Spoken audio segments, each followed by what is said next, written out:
Police Minister Bheki Cele. We always operate with Willie's back. That's the money back. Manyathela remains in custody at the Kgosi Mampuru prison, where he's been awaiting trial for over a year. Corinda Jagmohan, Eyewitness News. Police are searching for people behind a deadly shooting in New Clare, west of Johannesburg. 3 victims were found dead inside a flat after officers responded to a complaint last night. 2 other people sustained wound injuries and were sent to hospital. Gauteng Police Spokesperson Dintswalo Sibego says the motive for the shooting is not yet known. Anyone with information that may assist with the investigation may contact Crime Stop Line on 08600 10111. Or submit information anonymously via the My SAPS app. Judgment is expected to be handed down in the case of a man accused of setting a Joburg building on fire where 76 people died. Prison officials last week delayed the matter after failing to bring Thembiso Mdlalose to the High Court. Mdlalose faces 76 counts of murder and 12 counts of attempted murder linked to the 2023 blaze that tore through the hijacked 5-story Usindiso building. Nkosi Malingamnisi reports. In January 2024, Thembiso Mdlalose admitted to starting the fire on the ground floor while attempting to burn the body of a man he claimed to have killed during an altercation. The state alleges Mdlalose assaulted a man known as KB over an unpaid drug debt, mistakenly believed he was dead, and then doused his body with petrol before setting it alight. The fire spread rapidly through the overcrowded building, resulting in one of Johannesburg's deadliest disasters. Mdlalose twice confessed to starting the fire, but later retracted those admissions, claiming he was under the influence of drugs and had been coerced by a Tanzanian drug kingpin into taking responsibility. He later told the court he confessed because he was homeless and believed imprisonment would provide him with food and shelter. Mdlalose has expressed confidence in his defense team, saying he believes he will be acquitted. Or see Malingamnisi, Eyewitness News. And U.S. envoy Jared Kushner is due to meet Israeli Prime Minister Benjamin Netanyahu today after holding talks with Hamas leaders in Egypt aimed at reviving a U.S.-backed Gaza peace plan that Israel has so far rejected. The meeting comes 2 weeks after Hamas endorsed the latest stage of Trump's Gaza plan, which Netanyahu has refused to support, insisting any settlement must ensure the group is genuinely disarmed. Kushner, who is Trump's son-in-law, met Hamas's new leader Khalil al-Hayya yesterday. Israeli attacks have killed more than 1,200 Palestinians since a ceasefire came into effect in October last year, while the Israeli army has reported 5 deaths in its ranks during the same period. Gold is trading at $4,399.31 an ounce. The rand is at 16.14 to the dollar, 21.88 to the pound, 18.71 to the euro. Brent crude oil is at $88.33 a barrel. And in the traffic, we've got delays on the N1 South approaching the Baklu interchange. That's due to roadworks that are taking place along the route. Then traveling in Sunning Hill, an accident right near the Baklu turnoff causing heavy delays. Please be on the lookout there. A fine day in store for Gauteng. The temperatures will peak at highs between 23 and 24 degrees. The top story in EWN this hour: suspected crime boss Vusmuzi Cat Manyathela's legal team has arrived at the Bridget Mabandla Justice College, where the Manyathela Commission is sitting. EWN, in touch, in tune and independent. For the latest, visit ewn.co.za or download the EWN app. You're with Clement Manyathela On 702. Let's Walk the Talk, streaming on the Prime Media Plus app, DSTV channel 856, 92.7 and 106 FM.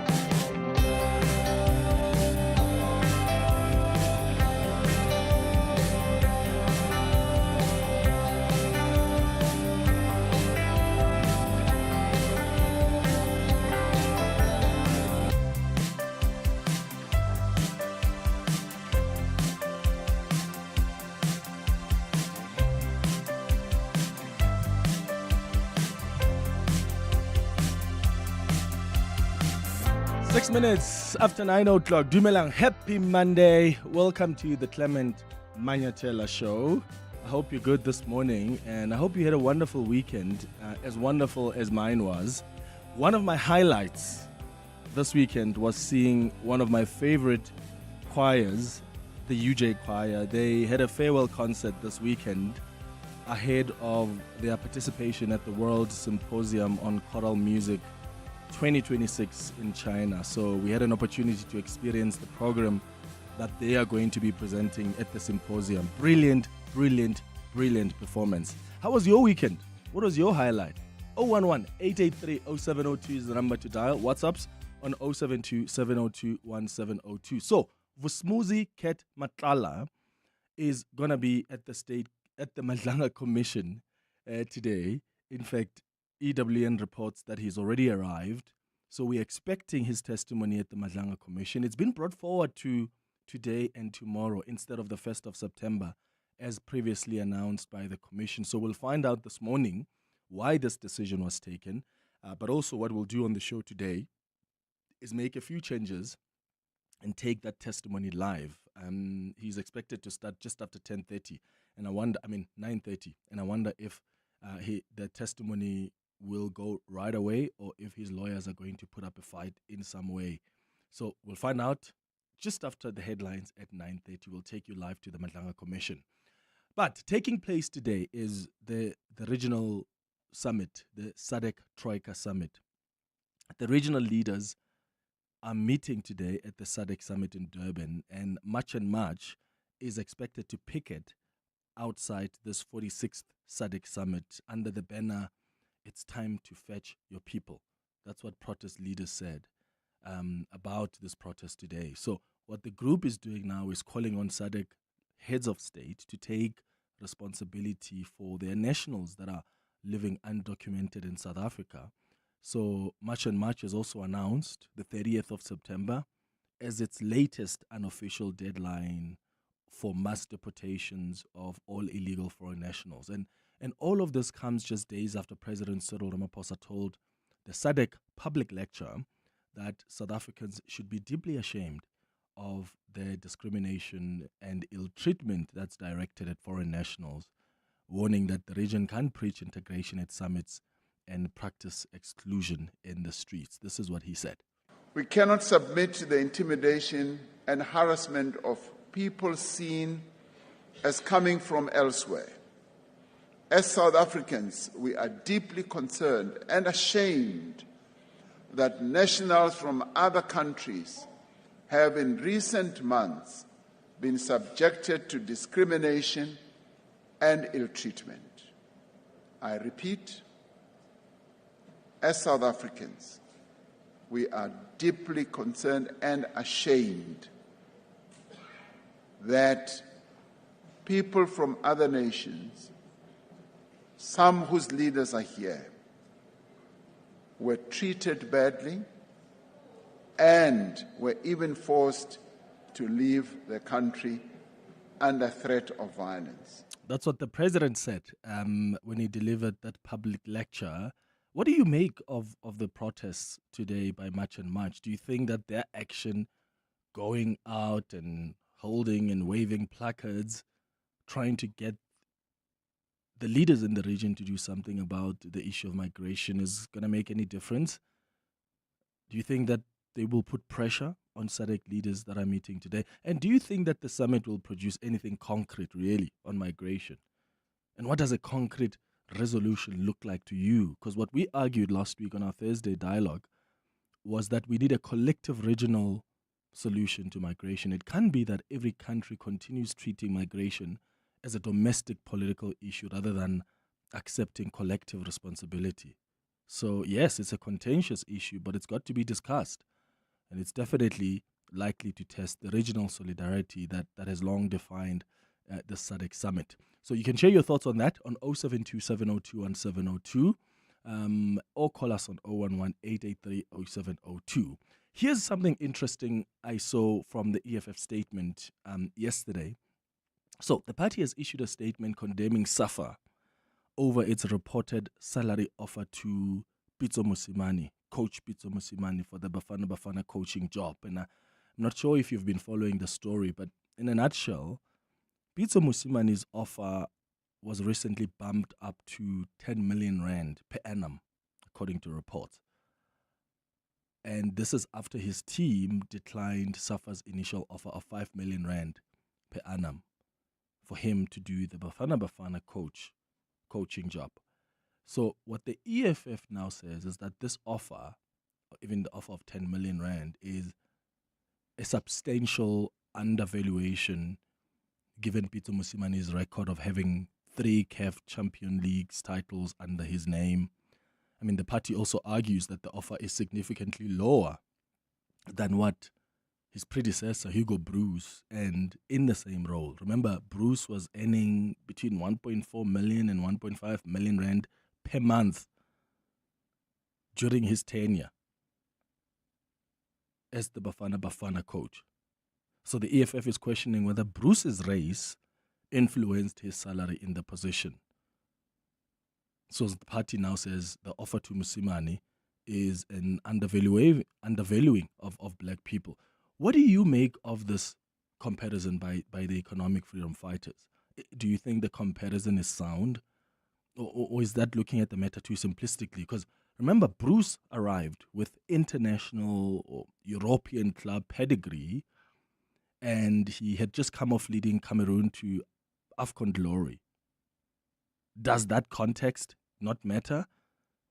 Or could years of experience at international level, you have to look at market rates for coaches relocating from abroad, the currency or relocation consideration. Do you think that those are the elements that would sort of explain the gap? Because I'm not arguing that what SAFA is paying Peter Mosimane is justified. I'm trying to understand what principles do we use then to make comparisons. Is it fair to say, okay, well, Hugo Bruce used to get 1.5, 1.6 million per month. Therefore, Peter Mosimane needs to negotiate himself from that amount, or at the very least, give him that, as opposed to give him something less. Because I do think that he's got full experience. He's done so much. He's quite an experienced coach. His success is very clear, even at Al Ahly. But is that fair in comparing? Okay, but that person used to earn this, I deserve to earn this. Because even in the job market, I mean, if someone takes over this show, or I take over somebody else's show, I can't say to the bosses, I want to earn what that person was earning. I need to negotiate myself, and you're probably going to negotiate myself higher than what the person earned or lower. But is it fair to say, I want that because that person got paid that? Because then the contexts are different. If you are telling Clement to move to, I don't know, move to America or move to a country on the continent, that's where you're going to be based at. There are things that you have to sort of explain. Like in how much you pay me, it has to reflect the inconvenience you're taking me through. Just to use that as an example. So please, let me know what you make of this debate now about how much Peter Mosimane is earning. I do think he needs to be paid what he deserves. And that's likely even more than what Hugo Bruce used to get paid, or equal to that. I'm not so much arguing that. I'm trying to look at just the principle of comparison. Is the EFF right here to frame this as a transformation and race issue, or is it just fundamentally an HR matter? Just contractual matters between SAFA and Mosimane, but they've now been made political. We're now discussing this and talking about it. What are your thoughts? 011-883-0702. WhatsApp's on 072-702-1702. So from 10, in fact, from 9:30, we'll try take you to the Madlanga Commission as soon as Kat Matala starts testifying.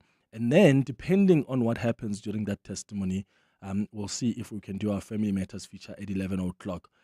We'll be discussing the father wound and how it affects us. That lasting emotional injury caused by a father's absence, neglect, or emotional unavailability.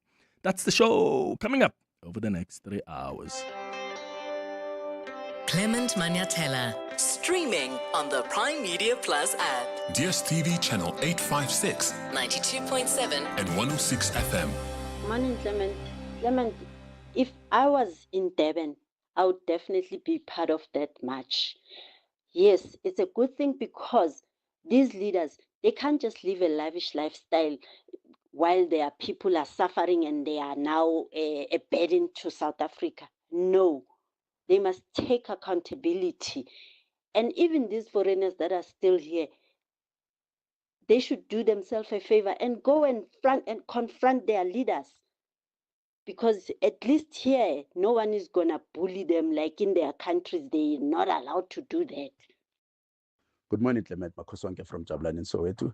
Clement, I think 10 million, it should be split into two. The 5 million, it should be entry-level salary. The 6 million, it should be based on creating a culture of winning in the team. And then the 7 million, it should be based on qualifying for African Cup of Nations. And then 8 million should be based on winning African Cup of Nations. 9 million should be qualifying for World Cup. And then 10 million, it should be winning the World Cup. So at the end of the day, Clement, then if you pay him 10 million, how much are you going to pay his technical team? Because they're equally bringing a lot on the table. And also, we've got Banyana coach. How much are you going to pay Banyana coach and her technical team? And remember, that when you coach the team, you are a leader. So as a leader, you need to remember that the team, the SAFA depends on donations and depends on government grants. So at the end of the day, no, Clement. So then, what are you saying then? Is it fair what they're paying him or not? And I'm not suggesting that his team then needs to be somehow affected negatively by him negotiating himself at this rate, which then affects how much SAFA then pays the technical team. They must also be paid what they're worth. I'm just asking here, like, is that the principle that's fair in comparing the two salaries and trying to see if someone else is being paid better? I do think we need to have a serious conversation about that, because if we're not valuing our own talent, if we're not valuing, I mean, Pitso Musimane's career is very clear. You can see the successes that he's had, and we need to value that talent here. Can't be that you bring in people out and you pay them extremely more than what you would ordinarily pay a South African coach who equally has done incredible work, not just locally but internationally as well. But what are the considerations? What are the considerations that we make? Because my argument is, I doubt that you can make direct comparisons like that just looking at the amounts, because there's a lot that is considered. There's a whole lot that's considered. So that context and the nuances, I think, are quite important to consider. Like, is someone relocating from, like when he coached for Al Ahly, I'm sure you negotiate yourself higher. Why? Because you have to make the important and stressful move of taking your family and relocating them to a different country. That's an inconvenience on your part. I think that's what you negotiate in your salary. So, do you think it has to be contextual like that, or it doesn't matter? Give this man, at least negotiate him from where you used to pay the previous coach. Lifuku, you're calling us from the Northwest. What do you want to say about what the president said at the SADC public lecture? You know, Clement, last week you had Tembisa Fakude, who painted a clear picture, at least for me, you know, another angle of actually where the problem lies about reprimanding the leaders in the region, you know, and that Lamola didn't do it. And it made so much sense. But what does our president do? He doesn't reprimand them. He reprimands South Africans. Shameful of South Africans. But you are not addressing the issue. This president, Clement, I think he doesn't love South Africa, because even after AGOA has been agreed now in the U.S., in the same statement, he criticizes Trump after it's been agreed, knowing that this president can just turn around and say, you know what, those ones, I'm changing my mind. Like, he's out of touch, man, when not Clement Ramaphosa sometimes. Why would he say that about South Africans when he knows what just happened? And they've been defending the actions that there's no xenophobia. But now he goes and he says something else. Well, he's playing politics, I guess, Lifoku, because remember what he said when he addressed the nation. He said, look, the concerns that are being raised are legitimate. He said that. And even then, clearly then he was playing politics. Maybe you could argue, because it came across as if, when he addressed the nation, that he understands the concerns being raised. I mean, he may differ with how those concerns are being raised and certain instances where people are just being unfair even in their protest, and even illegal in their protest, because some groups have just been wild. You know, you're going around, you're asking people for their IDs. Where do you get that right? But the president came across as actually describing as legitimate the concerns of the protesters who have been marching. But now, there are African leaders that are attending this SADC summit. And already, remember, you have to look at the diplomatic relations that have suffered here. Nigeria and Ghana has been really hard at South Africa for those protests that took place a couple of months ago. And that's why they said we need to discuss South Africa and the quote-unquote xenophobic attacks at the AU summit. But South Africa successfully blocked that and said, you know, maybe the SADC summit is a better place to have those conversations. So, yeah, I wonder if something is going to come out of this. I really do wonder. The president at the SADC, at the public lecture, said, it's shameful what has happened here. And I think he was speaking now to the regional leaders. But I really hope that when they are in those closed meetings, they're going to be honest as well about the responsibility that some of these countries in the region need to take. I mean, this is the region where these are the countries that are most impacted by migration. So if we're not going to be honest as well and have a collective decision as opposed to look at a country like South Africa, what is the pull factor? Yes, sure, but what are the push factors? And if you want to really resolve the migration crisis, you have to consider both the pull and the push factors. And that's not going to take South Africa to resolve. That's going to take all of the countries impacted in this region. Let's go to Mandilake in Diepsloot. Mandilake, good morning. Yeah, good morning, Clement. You know, this statement by Cyril, it just makes me angry, you know. But anyway, I'm not the one who voted Cyril. You know, when it goes on a regional stage or podium and denounce South Africans and act like South Africans have done something wrong to foreigners in this country. We have done absolutely nothing wrong to foreigners. What we did, we practice our democratically right, which is to march. Yeah, but to be fair, Mandilake, not every march was as peaceful as you want it to be. Most of it was, but there have been instances even before the 30th of June where we saw people, you know, stopping random people on the streets and asking for their IDs. And there are people who, from Limpopo, many people have come out and said, I was also stopped. That's unfair. You see, the minute you start approaching people because you think they look like they could be illegal immigrants, that's going to take us on a very serious, problematic path.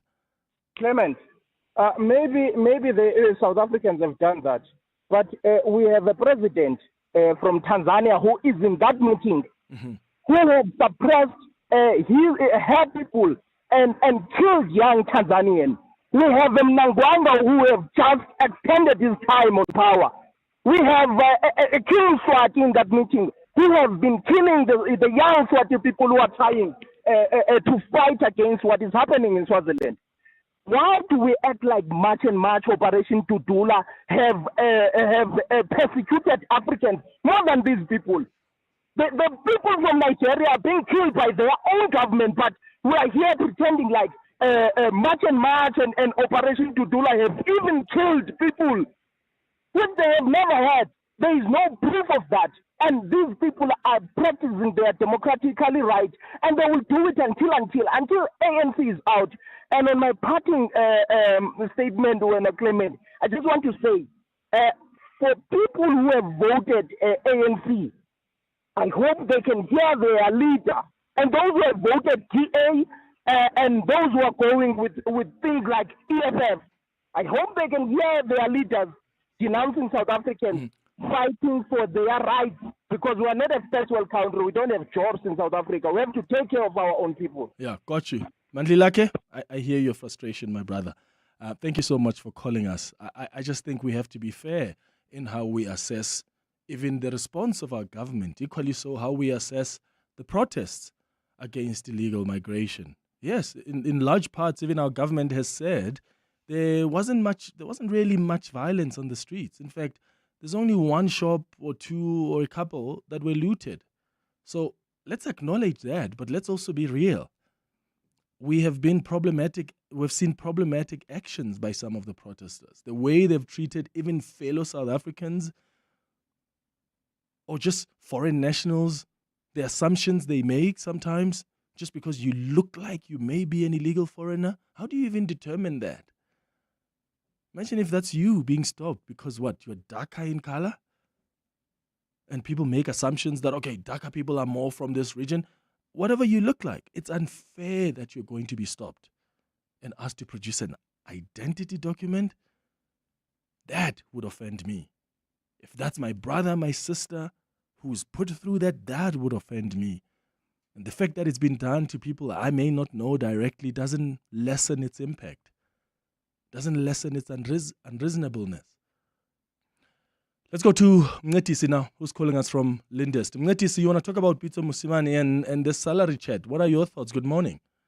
Morning, Clement. Sure. I think I was a bit disappointed with SAFA, the way they value the evaluation of Peter Musimani. Mm-hmm. I mean, we're talking about 10 million now, but their opening offer was 5 million, Clement, a year, compared to paying Hugo Bruce 20 million. I mean, I think SAFA here is the one that is undervaluing Peter Musimani. I understand Hugo Bruce, I mean, coached Cameroon, went for 1 year and won the Africa Cup of Nations, yes, but this is 4 times more. He's getting 20 and Peter, they offered him 5. I think they're the ones that, I don't know if it's about race, but SAFA here is the one who must tell us, how did you come to 5 million? Yeah, given his experience. That's pathetic. Yeah. Exactly. He's gone out in Africa, Peter. He's gone to Saudi Arabia. He's got all the experience you want. I mean, he's coached in Africa. The players that we're gonna be playing with against, I mean, African teams. He's been there. Yeah. No, good to see. You're raising some valid points. Thank you, my brother in Lyndhurst. Elvin, you're in Boksburg. What do you think? Good morning. How are you, my brother? Good, brother. How are you? All right, man. I think we need to accept the fact that they do have a problem with SAFA, but it's not SAFA, it's the system. Mm-hmm. And what is the solution? I mean, this thing, I'm sure you and me know that if in a normal organogram, you will have a position that is funded, and a person must meet the requirements to get to that level. So in this situation, it's a problem because now, how do you justify the evaluation? How do you do that? What methodology did you apply? So the only solution here is to have a organogram that speaks to the position and that is funded to from the minimum to above the notches, so that when you put somebody, you put him in between those notches. Yeah. That is the solution. Because that was that's going to be helpful then, because Alvin, then we've got a reference point here. We say these are the requirements. This is the amount we want to pay. Then go get the person. Exactly, because now you gave Abu Santana from Brazil so much money, and the same. He's a victim twice now. If you think about it, Peter has become a victim for the second time. When Santana left, after they left, we lost the World Cup. They gave him, I can't remember the figures. Now he's experiencing the same problem. So it's within his rights to feel that he's been victimized in this situation. Yeah. No, I hear you. Alvin, in Boksburg, thank you. More of your calls and WhatsApps on 0727021702, calls on 011-883-0702. I'll come to them after the headlines. Fiso. Good morning. It's 9:30. Thanks, Clements. Good morning. Alleged crime cartel boss Vusmuzi Matlala has arrived at the Madlanga Commission. Matlala has been subpoenaed to testify today and tomorrow. He's accused of influencing certain police officials through bribery and interfering in the country's police and judiciary systems. Suspected crime boss Vusmuzi Matlala is also expected to just expand on the allegations that he's facing today as he faces the commission. Police are searching for people behind a deadly shooting in New Clear, west of Johannesburg. 3 victims were found dead inside of flats after officers responded to a complaint last night. 2 other people were wounded during the attack and were sent to hospital. Gauteng Police spokesperson Dintswalo Sibeko says the motive for the shooting is not yet known. And in Cape Town, the murder of an off-duty officer in the city is among a series of shootings being investigated. following a violent weekend in some parts of the metro. Police responded to shootings across the Cape Flats on Saturday. Meanwhile, they confirmed to EWN other attacks that happened in Nyanga and the West Bank. Those are the headlines. This EWN and more at 10 or as it happens. EWN Traffic. Well, traveling in Edenville, we still have got delays along the R24 west. This is due to an accident right near Edenville Road, causing heavy delays. There's also slow moving traffic in Wadeville, Boksburg along the N17 west between Osborne Road and Wits Rifles Road. That's due to roadworks there. And then heading towards the Joburg CBD, traffic remains congested on the M1 north between Boyson's Road and the Crown interchange, while heading towards Sandton. Do expect delays on the M1 south. That's between the Baklu interchange and Marlborough Drive. More updates at the top of the hour. Stay tuned. There's more EWN on air, online, and on the EWN app. Hey, we buy cars. How does it work if I want to sell my car? We'll drive to your place. You can visit our pods. Even if you don't have space, then at the mall in a parking lot, we've got lots of depots all across the land. Contact We Buy Cars. You're in safe hands. Wow, that's great. We Buy Cars, the easiest way to sell your car by far. The Hollywood Bets exclusive Spinner Zonke prize drops gives you the chance to win your share of 2.5 million rand in cash and prizes. Bet 2 rand or more on selected pragmatic play slots every Monday, Tuesday and Thursday from 12:30 to 10:30 p.m. Make every drop count to catch the perfect prize. Join this spinning spectacular now. T's and C's apply. Hollywood Sportsbook is a licensed betting operator. No persons under the age of 18 years are permitted to gamble. Winners know when to stop. South African Responsible Gambling Foundation toll-free counseling line 0800 006 008 or WhatsApp help to 076 675 0710. Struggling with maths or want to improve your grades? Listen up. The Shah Izibalo Maths Institute, SIMI for short, already helps thousands of high school learners, parents and teachers with CAPS-aligned maths workbooks, free teaching videos, and online revision sessions. Created by Michael House maths teacher Paul DeVette, SIMI is a maths movement already improving grades across South Africa. Go to primemediaplus.com or visit simi.education, proudly supported by Prime Media Cares and Michael House Community Partnership Trust. AI, global markets, and trillion-dollar companies. Their headlines move fast, but what do they really mean for investors and everyday South Africans? This Wednesday, catch 702 Drive with John Perlman in conversation with 91 as we unpack the trends shaping markets, investments, and the future of the global economy. Discover what's driving today's biggest investment conversations. That's 702 Drive with John Perlman in conversation with 91 this Wednesday on 702. Your voice. Your station. Your open line. Walk the talk with Clement Manyathela on 702. 25 minutes before 10 o'clock. This is the 702 open line. We've been talking on the open line this morning about the SADC summit that's currently underway. Some people not happy with what the president said at the SADC public lecture, when he said South Africans should be deeply ashamed of the discrimination and ill treatment directed at foreign nationals. And he was warning that the region can't preach integration at summits and practice exclusion in the streets. So SADC regional leaders are expected to meet today. So what resolutions are we likely to get, and will they even be implemented? So that's really the question we're asking this morning. March and March says it will be marching, protesting outside the summit under the banner, it's time to fetch your people. So they're trying to put pressure on regional leaders to come up with concrete solutions. But also, we've raised an issue of the EFF and the concerns they've raised about the reported salary of Pitso Mosimane versus what Hugo Bruce used to get paid by SAFA to coach Bafana Bafana. So let's start with your WhatsApps on 0727021702, and then I'll take you to the Madlanga Commission.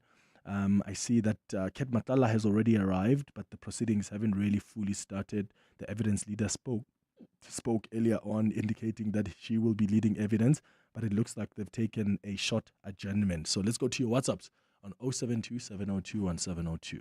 Morning, Clement and 702 listeners. Clement, though I don't like EFF, but I do agree with them. I mean, Peter Msimani deserves better. I mean, 5 million compared to what Hugo Bruce was getting. You must remember that Peter also coached in the Emirates. In the Emirates, and then he has that experience and has coached Bafana before. So give the man what he deserves. Here I fully support EFF for that salary payment per annum. Yeah, I do agree with EFF this time around. Morning, Clement and the listeners. This is Ncedisi here. I think on the issue of Pitso Msimani and Hugo Bruce, obviously Hugo Bruce, when he came in, he was, highly rated for leading Cameroon to the title.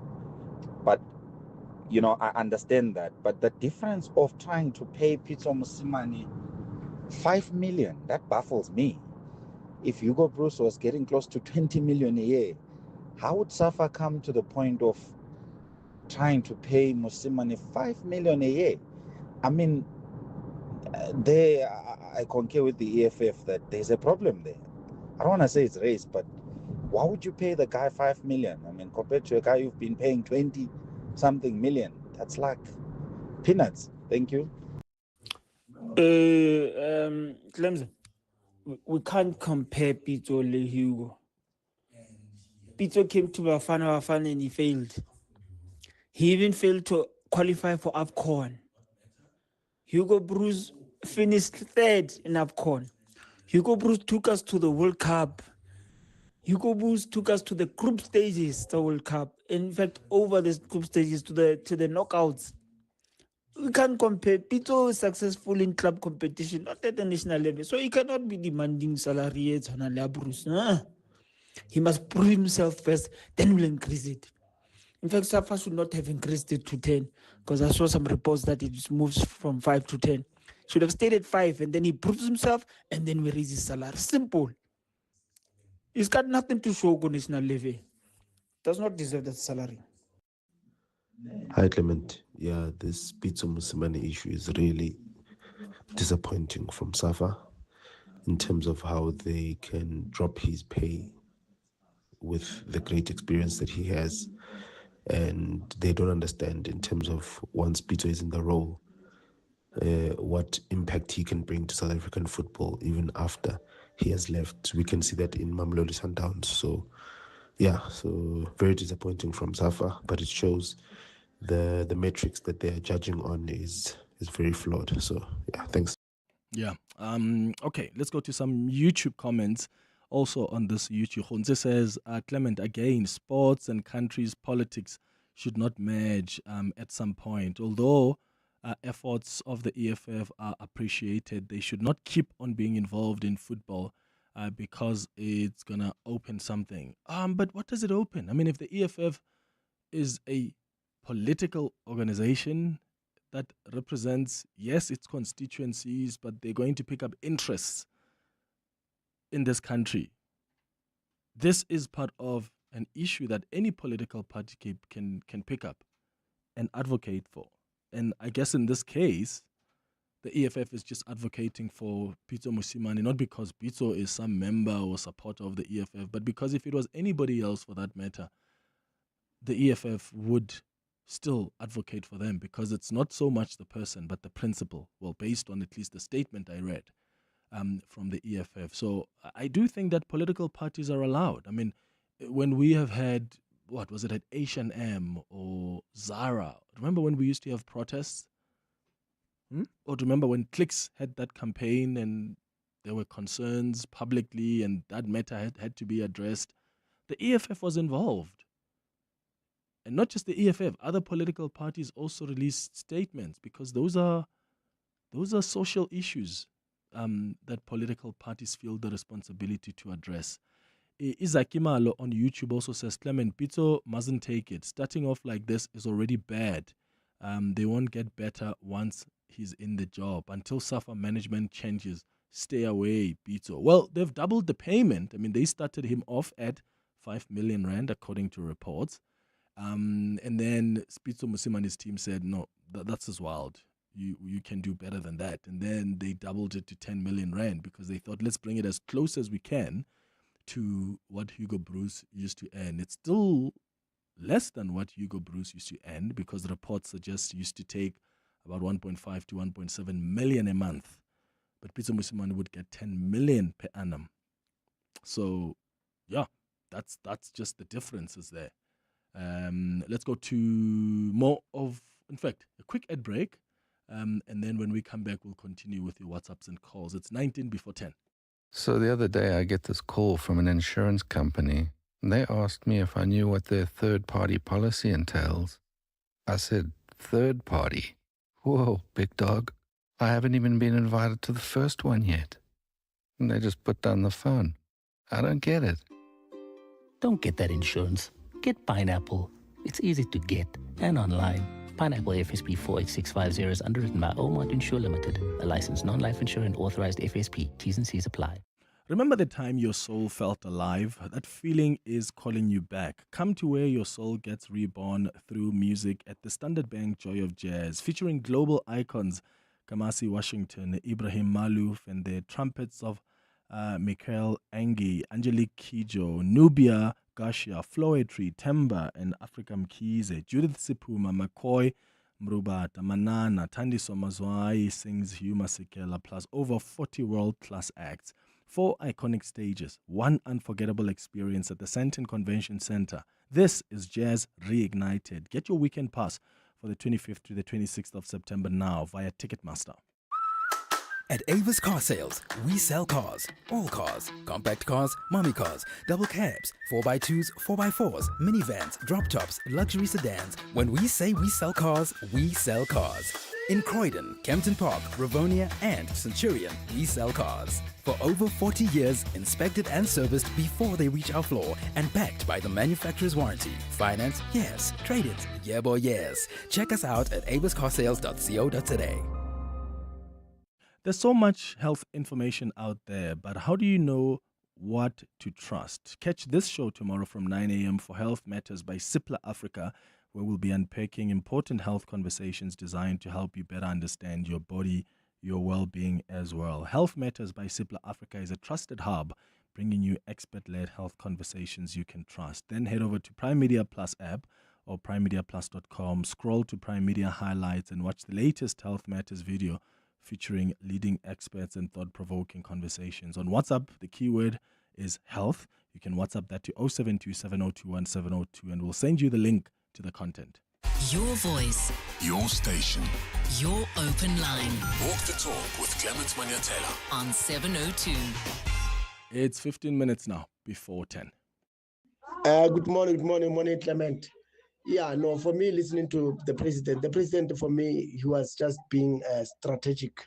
So it's not like he was talking bad of South Africans or what. No, the man was just trying to make peace with the rest of African countries, you understand? So he knows that, me and you knows that the issue of illegal immigration, it is the law enforcement that must do their job.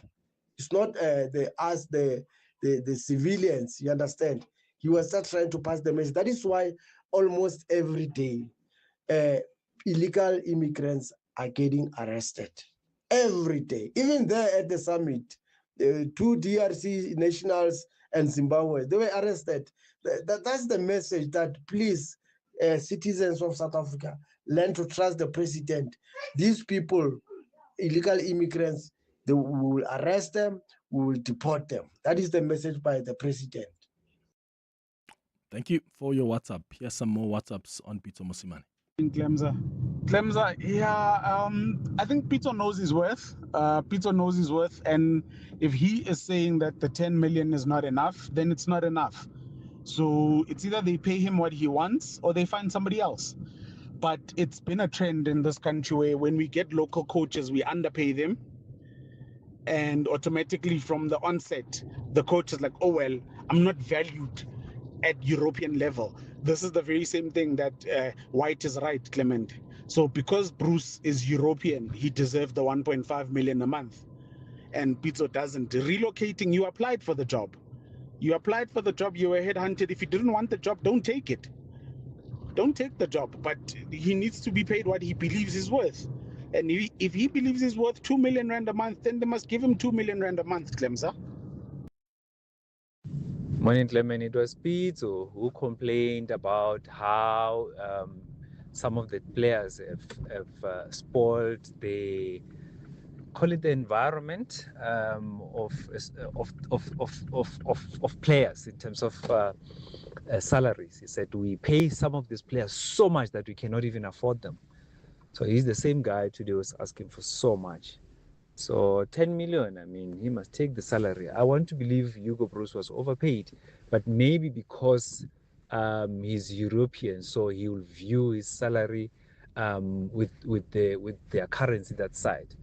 But for Pitso, that 10 million is likely to be equivalent to what Hugo Bruce was receiving, because there's a currency. That guy is European. When he goes that side, that money, it basically get devalued, so to speak, in a layman's language, as far as the currency is concerned.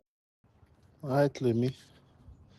I'm happy that Safa is giving Pitso a second chance, but I'm not happy that we are now seeing this as a race thing. Yes, as I said, I'm happy that Pitso is being given a second chance, but has Pitso won CAF with any other country? Yes, he may have won the Champions League, but we must not forget that Hugo Bruce had experience in winning CAF with the country, Cameroon, in a short space of time. Pitso must prove himself. Yes, I don't agree with what Safa is offering Pitso, but I hate the fact that we are quick to think as black people that it is a race thing. Not everything is about race. Safa should go to Pitso and say, we're giving this coach X amount because of his experience, because of his, pedigree. He's won Africa Cup of Nations with Cameroon. Pitso, you are coming with experience, but you've never won anything with a nation. You've won it with teams, and it's two different roles. Win the cup in 2 years or next year, and then we can renegotiate. Day 42 in my new kitchen. I'm currently staring at the seamless handle profiles and integrated LED lighting of this masterpiece of modern architecture. My husband thinks I'm making a sandwich, but I'm just running my hands along the porcelain countertops for the 10th time today.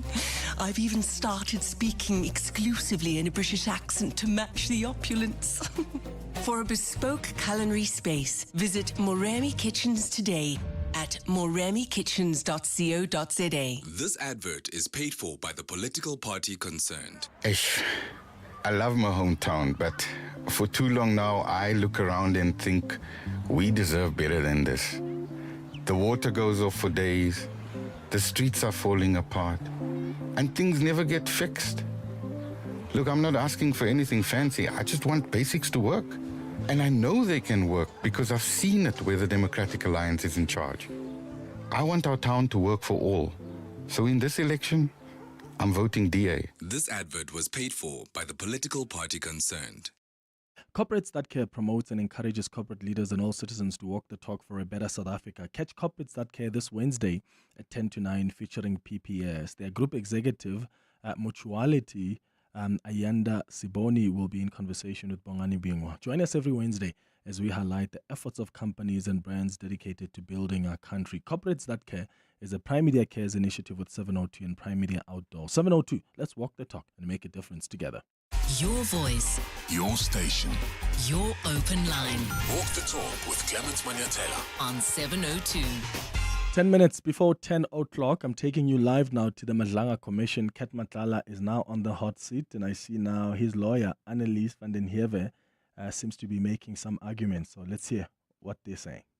Also because of course, what my learned friends have told us, their approach to the matter, we've decided that the best way to deal with it is to file the supplementary affidavit and deal with the legal issues in it. That would give the evidence leaders the opportunity to answer to the legal issues that we raise. We will, of course, if necessary, because it's legal, supplement it if necessary, draft heads of argument and then deal with those issues or argue those issues, and for you then to make a ruling on it. Our approach was that we file the supplementary affidavit and that it be dealt with together with the affidavit that's currently before you, because some of the rights that he's laying claim to in this affidavit has no legal basis. In other words, it's not explained to you as the commissioners why he is claiming this right. So the legal basis for it is not in there. There was good reason, and I don't think it's in the interest of anybody that I at this point deal with why it was not, the basis of it was not laid at that point. My learned friends have indicated that if he reads out the affidavit, they're not going to ask him any questions on it. My concern is that if, for instance, you as the commissioners wish to ask points in clarification and it relates to legal points, what do we do there? We say that our supplementary affidavit will take care of any concerns that you might have or any questions that you might have based on, let's say, the points in limine. I want to call it that because I think it's a good way of explaining that. Let's say the client says, I'm not dealing with any questions pertaining to person X that you've listed in your 10.6. I say, as an example, I'm a suspect in a matter that relates to person X that's named there. We think, as I've indicated to you, that the way to deal with it is then to deal with that issue in the supplementary affidavit with a proper legal basis and then explaining factually why we say we are a suspect so that everybody is on the same page. And as where I started off is that you then make your ruling and say, you're not a suspect, you have to answer questions pertaining to witness X, or you uphold our point and say, well, in law, I agree, you are a suspect and on this issue. In other words, the evidence leaders cannot traverse anything pertaining to witness X. That is, in short, where we are. So my suggestion, or my respectful submission, and not in the way you interpret respectful submission, Chairperson, is that we be given, because we've already got dates in mind and we agreed on timelines, that you afford us the opportunity to file the supplementary affidavit so that you can read it in conjunction with the affidavit that's before you for a full and complete understanding of the legal and factual basis on which the rights that the client claims in there is, or how he claims it on. That would also give us an opportunity, as I say, and that's the second leg of it, to now deal with totally new matter pertaining to the, let's call it the Annexure A, that very long list, where the state, sorry, not the state, the commission, the evidence leaders has now come up and included documentation or references to those people in the bundle. It will also give the client the opportunity to deal with those and respond to that. Thank you very much. Thank you, Ms. Van Heerfer. At the beginning, I thought I understood you to say that Mr. Mathala, I assume after advice from you, has agreed that his statement should be read into the record. No. And I understood that to mean that's going to happen now. But as you went on and mentioned the supplementary affidavit, I got confused, especially once you said that the two statements should then be read in conjunction with each other. So I got lost, and I do not know whether you are saying the statement that we have now should not be read, and that the two, that is this statement and the supplementary statement, should be read together at a later stage. So maybe I'm confused. Maybe I should clarify. That is our first preference, that we deal with it in the way, and that is what I pitched or I proposed to my learned friends, that you wait, let's file our supplementary affidavit. We intend to file it within days, because we need the opportunity to canvass all the material. There's literally, you can see, I think there's 4 boxes here on top of each other with material. So, your alternative, which is my understanding of what you said at the beginning, so the alternative is he reads it in without any questions of clarification, and that is parked until such time as the supplementary affidavit is filed, because that would take care of any questions of clarifications that you as the commissioners may have. My learned friends, I've got no issue with. They've already said we're not going to ask questions. My concern is if you, for instance, wish to raise and say, you say that you're a suspect in this matter, explain it to us. We do not believe that it would be fair to the client that it be dealt with in that fashion. We say, give us the opportunity to file the supplementary affidavit, then you can read it as one, because we will cross-reference the answers, and it would shorten the proceedings in any event. It would most probably answer 99% of any questions that you might have initially on clarification issues, because it will be dealt with factually and legally. I have not conferred with my co-commissioners, but I do not see any problems with clarity-seeking questions that are purely on factual issues. So I hope your submission does not go to the extent of saying no such questions of clarity, that is not even on pure simple factual issues. I hope you are not going that far. Chairperson, of course, you always have, I know your act, I know your rules, I know your regulations. You are entitled to ask questions of clarification. Yes, but those questions of clarification we respectfully submit must be dealt with in conjunction with the rights that we claim. And that's why I said I think it will make it easier for everybody, and I apologize for repeating this point. If we file the supplementary, then we're all on the same page, and argument goes to the heart of what is contained there. So if you were, for instance, to ask a question and clarification, and we say that, you cannot do that because of the legal issues, then that brings to an end to it. But if I could just go one step further, that's why I've also indicated to you, we believe that it would be in the interest of everybody concerned and the business I respectfully submit of the Commission, if we deal with what I call the points in limine first, because that will be the positive of anything that goes forward. Because if you uphold our submissions that we make or the points we raised, then it's clear for everybody you cannot go there. But if you don't, yes, then we are where we are. Thank you. I would rather we start with a reading of the statement, and we will ask clarity-seeking questions. And if you happen to have issues with those, you can raise the issue at the relevant time. There are 2 issues I want to raise with Ms. Sillo. Did you want to say something further? No, Chairperson, I just want to say, so if I understand your ruling, yes. Read in the affidavit? Yes. At this point? At this point, yes. Oh, 2 issues. We have received quite a number of these complaints by witnesses that they have been furnished with voluminous documents at the last minute. You might just want to address us on that, please.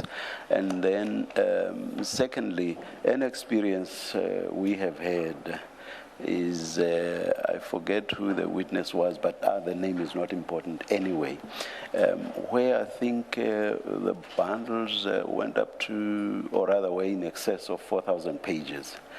But for practical purposes, what the chief evidence leader, Mr. Shaskalson, did was to say to the witnesses' legal representatives, we are only going to use X number of pages in these bundles. And that number of pages was only in the hundreds. It did not even reach 1,000 pages. So that is the Madlanga Commission there. It seems Ket Matlala's lawyer wants his statement to be read into the record without much interruption, and the questions can then follow up after that statement is read out. So we'll take you back to the Madlanga Commission to hear how they're resolving that issue. It's 10 o'clock. This is EWN. Good morning, I'm Sfiso Zulu. Alleged crime cartel boss Vismusi Ket Matlala is yet to be sworn in for testimony at the Madlanga Commission of Inquiry following a brief postponement for consultation with his lawyer. Before testimony could get underway this morning, advocate Annelien van der Heever requested time to consult with her client, referring to prior times restrictions as Matlala's testimony was initially set for September. Van der Heever says her team only received bundles of documents regarding evidence last night. Matlala has been subpoenaed to testify, facing accusations of influencing certain police officials through bribery and interfering in the country's police and judiciary system. His lawyer has since submitted to the commission to allow Matlala time to afford a supplementary affidavit. Last count, and that was before we got a further email last night, the volume was far exceeding 2,000 pages. It's common cause between us and the evidence leaders that we were only served with bundles yesterday afternoon. Meanwhile, the Commission is investigating the cause of a fire alarm at the Bridget Mabandla Justice College in Pretoria, where proceedings are being held.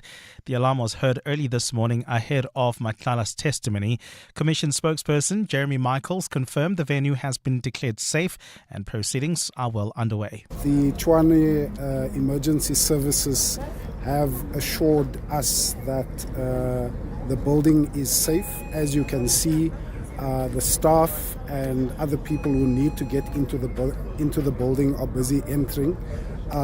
I can also confirm that Mr. Matlala is in the building.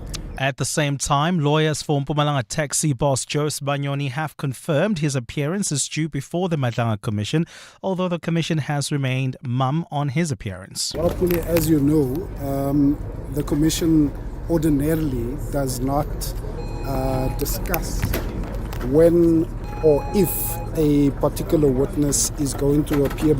The Small Business Development Department will release an update about the rollout of the R500 million Spaza Shop Support Fund. The money has come under scrutiny over how applications are being verified and whether the funds are reaching the right businesses. President Cyril Ramaphosa announced the fund last year after a wave of foodborne illnesses and deaths of children linked to unsafe products sold through informal retail outlets. Mongezi Gogo reports. The fund was designed to support qualifying South African-owned Spaza shops with assistance for stock, business improvements and compliance. But the rollout has not been without controversy. Verification of applications has flagged businesses that could not be verified, as well as discrepancies over ownership and other requirements. The department has also faced questions about how the fund is being administered and whether controls are strong enough to prevent fraud or the inappropriate use of public money. Munki Zikoko, Eyewitness News. Police are searching for people behind a deadly shooting in New Clare, west of Johannesburg. 3 victims were found dead inside a flat after officers responded to a complaint last night.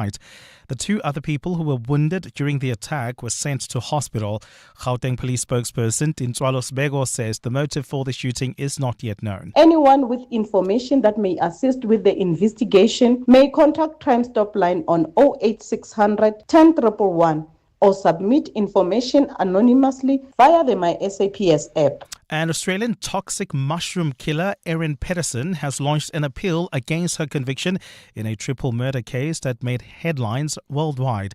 The 51-year-old was found guilty last year of murdering her husband's parents and an elderly aunt in 2023 by serving them a beef Wellington lunch laced with lethal death cap mushrooms. Pedersen was also convicted of the attempted murder of her husband's uncle, who survived after weeks in hospital. A judge sentenced her to life imprisonment imprisonment, eligible for parole after 33 years. Over 2 days, 3 judges at the Court of Appeal in Melbourne will hear 2 appeals. One's Peterson's attempt to overturn her conviction and the prosecution's demand for a harsher sentence. Gold is trading at $4,402.82 an ounce. The rand is at 16.14 to the dollar, 21.90 to the pound, 18.74 to the euro. Brent crude oil is at $88.42 a barrel. And in the traffic, we've got delays on the N1 South. That's in the city of Tshwane, right near Botha Avenue. An accident reported there in the left lane. Delays coming out of the Flying Saucer interchange. Then traveling on the N1 South, rather in the Midrand area. More delays approaching New Road. Please be on the lookout there. A fine day in store for Gauteng. The temperatures will peak at highs between 23 and 24 degrees. The developing story in EW and the SAWA. Alleged crime cartel boss for Smuzi Kat Matlala is yet to be sworn in for testimony at the Madlanga Commission of Inquiry following a brief postponement for consultation with her lawyers. EWN, in touch, in tune, and independent. For the latest, visit ewn.co.za or download the EWN app. You're with Clement Manyathela on 702. Let's walk the talk. Streaming on the Prime Media Plus app. DSTV channel 856. 92.7 and 106 FM.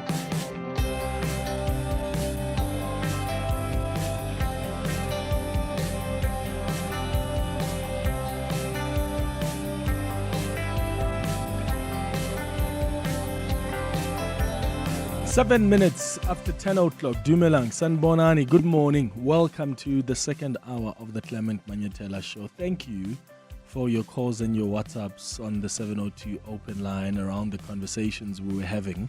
Always appreciate your thoughts, your inputs on the open line.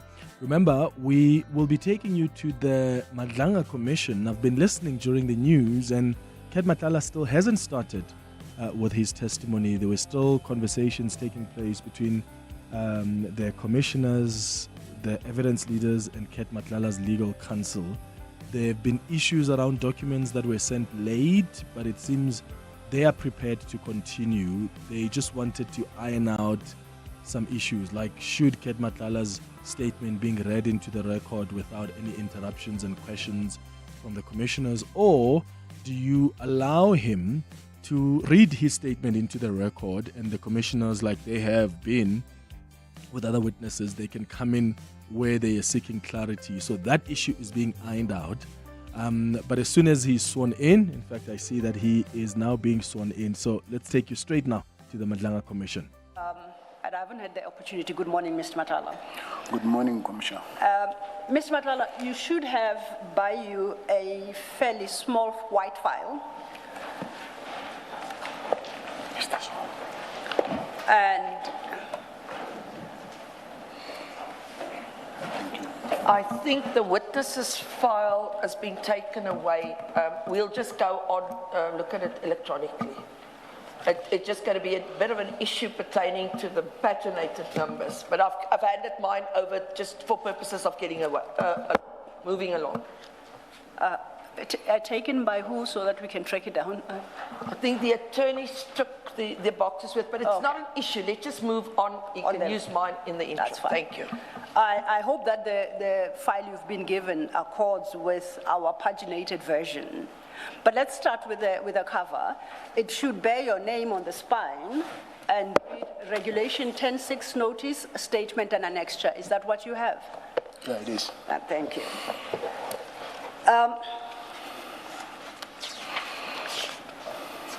Now, you do confirm that you have filed a statement in response to a request by the Commission to address certain specified questions that were posed to you. Is that correct? Yes, I do.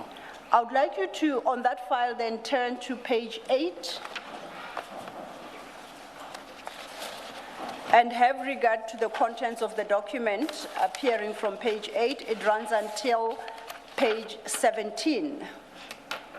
And it has in the trim lines at page 8 the word affidavit, and it purports to be your affidavit.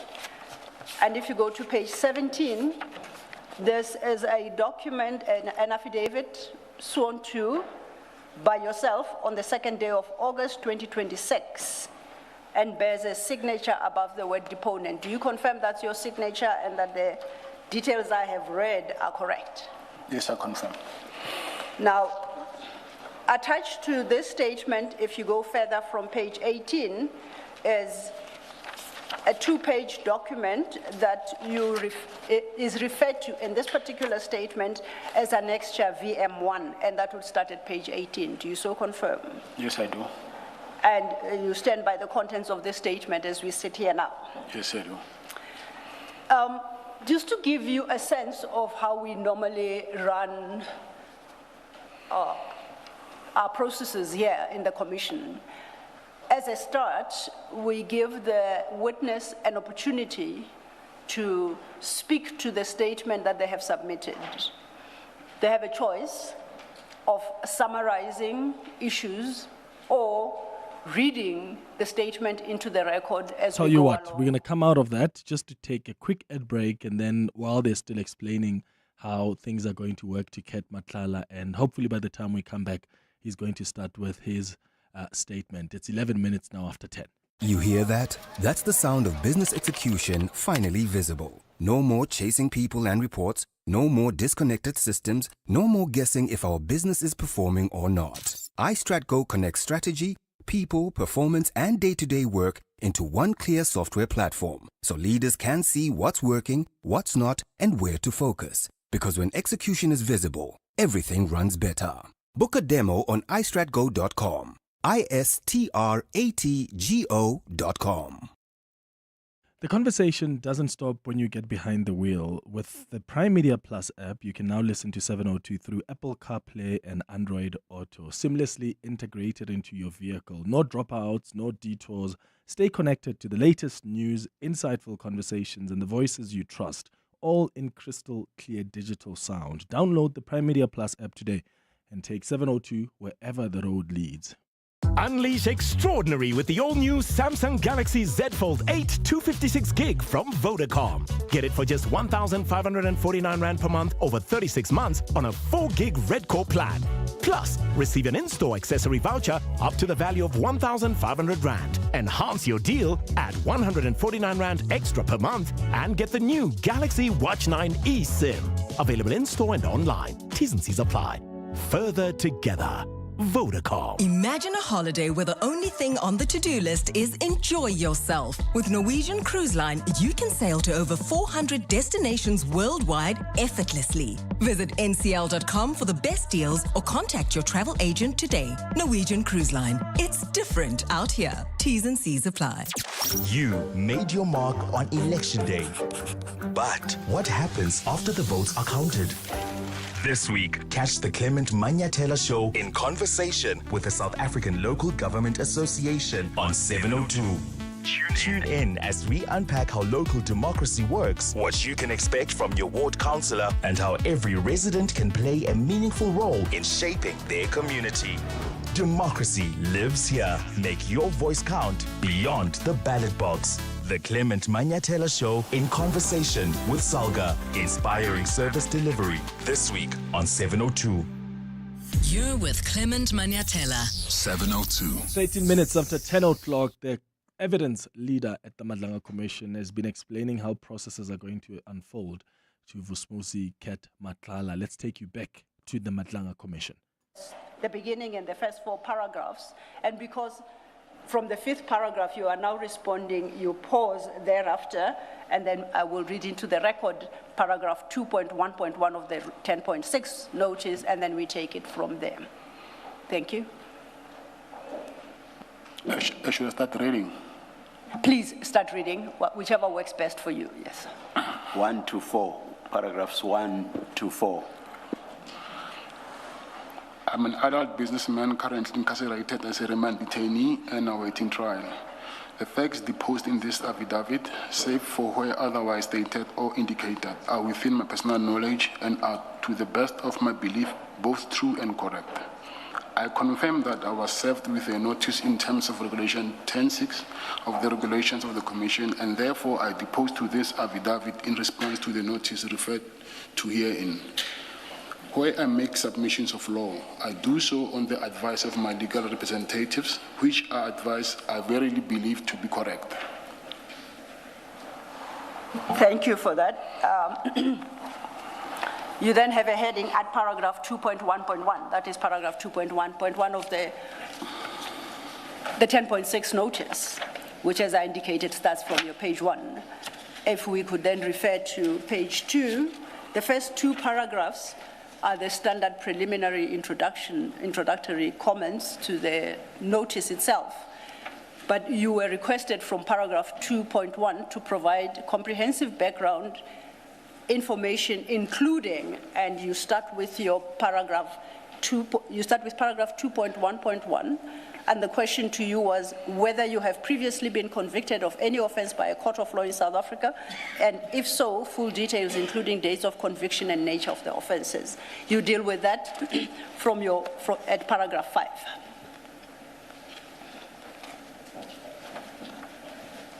Please read your paragraph 5. I confirm that I have previous conviction of housebreaking and theft, to which I was sentenced to an effective 8-year prison term. I served 18 months of this sentence and I was subsequently released. We then turn to the next question and the 10.6 at 2.1.2, where you were asked whether you have ever been charged of any offense and charges were later withdrawn against you. You are required to provide details of the charges and dates when charges were withdrawn. You respond to that particular request at paragraph 6. I can confirm that I was previously charged with offenses that were later withdrawn. I attach here to as Annexure VM1 a list of the offenses that I was charged with, which were later withdrawn. And you confirm that the VM1 you reference there is the document appearing from page 18? Yes, I page do. 18 and page 19? Yes, I do. These are the matters you were previously charged with, but all of which were subsequently withdrawn. Is that correct? Yes. Okay. The next question to you was at paragraph 2.1.3, asking whether you are currently facing any charges, and if so, the nature of those charges and dates when you were charged. You deal with that question at paragraph 7 of your statement, if you could read that. I confirm that I'm currently facing 2 separate pending matters as set out below. I have a pending case in the High Court of South Africa, Johannesburg, under the case number SS98/2025. I was arrested and charged by members of the PKTT on the 14th day of May 2025. I've been indicted on charges of attempted murder and money laundering, which trial commenced on the 20th day of July 2026 and shall run until the 18th day of September 2026. I am also facing a case that is pending before the Specialized Commercial Crimes Court under case number A16/212/26. I was formally charged with corruption and money laundering on the 24th day of March 2026. I place on record that this matter is with respect to a health risk tender awarded by SAPS to Medicare 2420 Pty Limited. I confirm that the time of submission of the bid and the subsequent award of the tender, I was the sole director of Medicare 24. Thank you.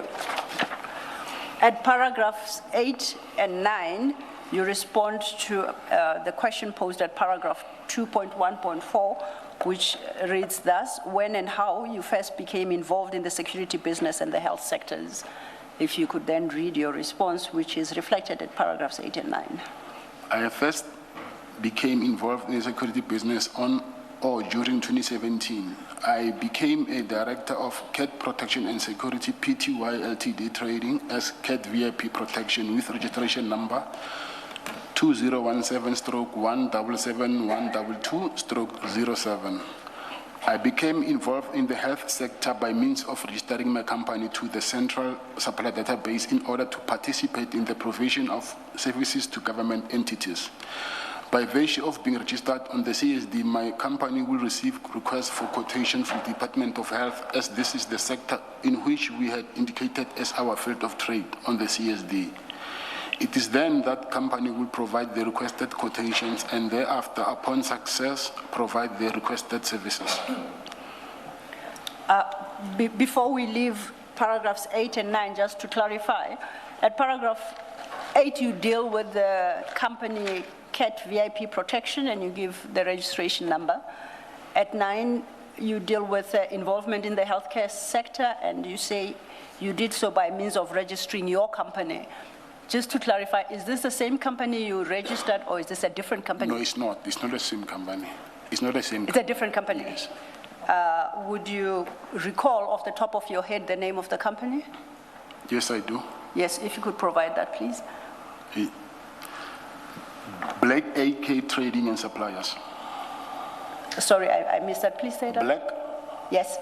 AK Trading and Suppliers. Thank you. And would you have a recollection of when that registration on the Central Supplier Database took place? I'll say around 2018. 2018. Thank you for that. Yeah, and I do accept that you're speaking off the top of your head. Yes. So. Thank you. We then, in your statement, moved to the question that was posed at paragraph 2.1.5, which was whether you have other business ventures outside of the security and health business, and you provided a response at paragraph 10. I place on record that I do not have any other businesses outside of the security and health sector. And if I may just clarify, those your participation in the security and health sectors is specifically through the two companies you have named. Are there any other? Yes. Yes. Just the two? Yes. Is it not three? Medicare, CAT protection, and Black AK?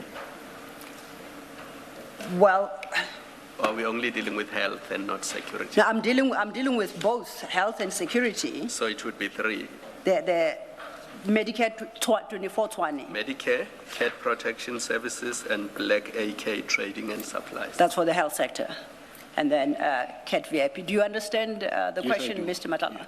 Yes, I do. So you confirm that's just the three companies you reference at paragraph 7.2, 8, and 9. You had no other companies through which you participated in the health and security services sectors? Yes. Thank you.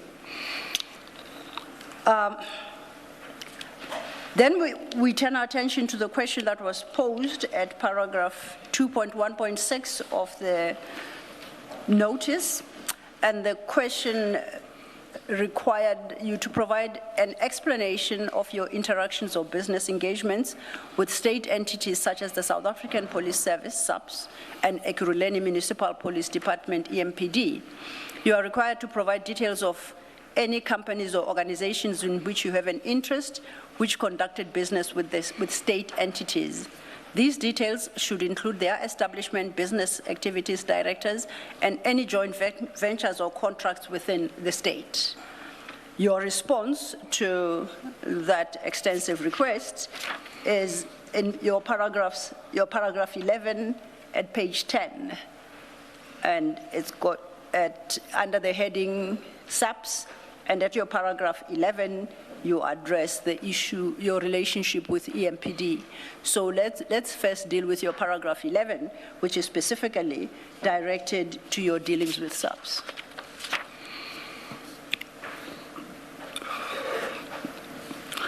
My company, Medicare, was previously contracted by SAPS to provide health and risk-related services. I place on record that the Medicare tender has since been terminated. As already alluded to above, I'm currently facing a criminal charge which is pending before the Specialized Commercial Crimes Court with respect to the Medicare tender. In light of the current pending criminal charges referred to herein. I'm unable to comment further on this matter in that I do not wish to give evidence that may lead or self-incrimination, and therefore I claim the privilege against self-incrimination. However, I do, however, wish to assist the Commission as best as possible. Safe to say that I am unable to comment on matters that are sub judice. I'm in any event entitled to be presumed innocent until proven guilty. I'm advised that this is a well-established legal principle which affords protection to accused persons in criminal matters. The exercise of my right to claim privilege against self-incrimination should not be viewed as an obstruction or unwillingness to assist the Commission. Please. Before we turn to the issue of EMPD, just what you have stated in paragraph 11, if you are able to explain the extent to which you invoke that privilege, is it entirely in respect of your engagements and dealings with subs, or are you confining yourself specifically to the Medicare 24 contract? It's in relation with the Medicare 24 contract. Specifically, you confine yourself there too. And anything that will have to be connected with the Medicare 24 contract. Anything that will be connected with that contract? Yeah, of course, okay. Yes. Then, at paragraph 12, rather, you then deal with the issue of EMPD. Yes. If you could read your response. I place on record that none of my companies were ever awarded contracts by EMPD, and that the only business that was concluded was for no financial gain, in terms of which we through one of my companies, CAT VIP Protection, provided security services to former Mayor Tanya Campbell. And on that issue, you haven't provided it, but are you able to, if it exists, to provide any documentation in respect of the security services you provided to the former mayor? Would you have any documentation in respect there to at hand? No, I do not have any documentation. Okay. Then you go to the issues. Sorry, Mr. Matala, we have evidence, I hope I'm not mistaken, that your company provided security at a state of the city address in Egoruleni. Yes. Was that a separate incident, or is it what you are referring to here? Yeah, this is what I'm referring to. Oh. Thank you.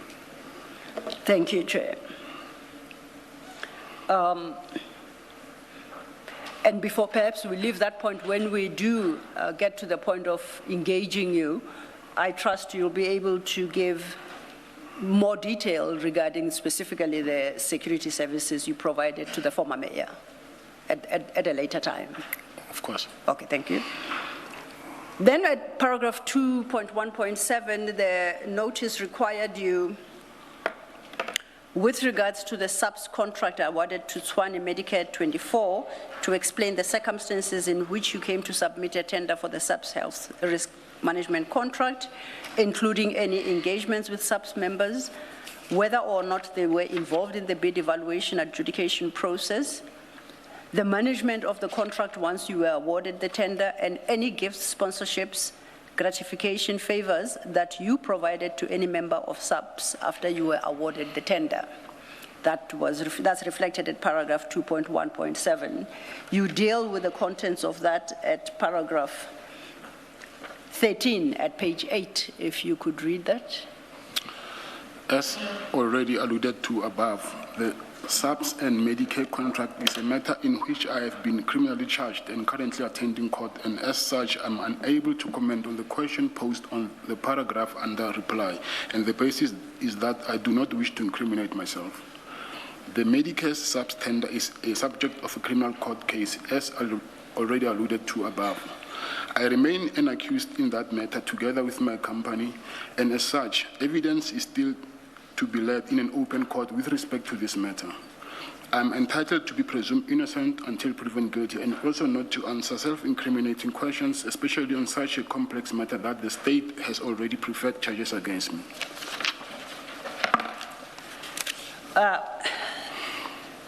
That would then conclude the list of questions asked of you under paragraph 2.1 of the 10.6 notice. The notice then moved on to paragraph 2.2, which had about 7 sub-questions. You deal with that from your paragraph 14 and into paragraph 15. The questions set out in paragraph 2.2 are lengthy, but basically they required you to explain or provide an explanation on the history or relationship, whether direct or indirect, with certain persons listed in the Schedule A to the 10.6 notice. So that's the evidence leader there, leading Kat Matlala's evidence into the record. We'll take you back there after the latest in Eyewitness News headlines. 10:30, Swiso, good morning. Clements, good morning. Well, alleged crime cartel boss Vusmuzi Kat Matlala has started with his testimony at the Matlala Commission after being sworn in. Matlala has been subpoenaed to appear at the inquiry today and tomorrow. He's facing accusations of influencing certain police officials through bribery and interfering in the country's police and judiciary system. The government in the Eastern Cape has given itself a month to investigate allegations of wrongdoing involving the municipal manager of Dr. A.B. Xuma local municipality.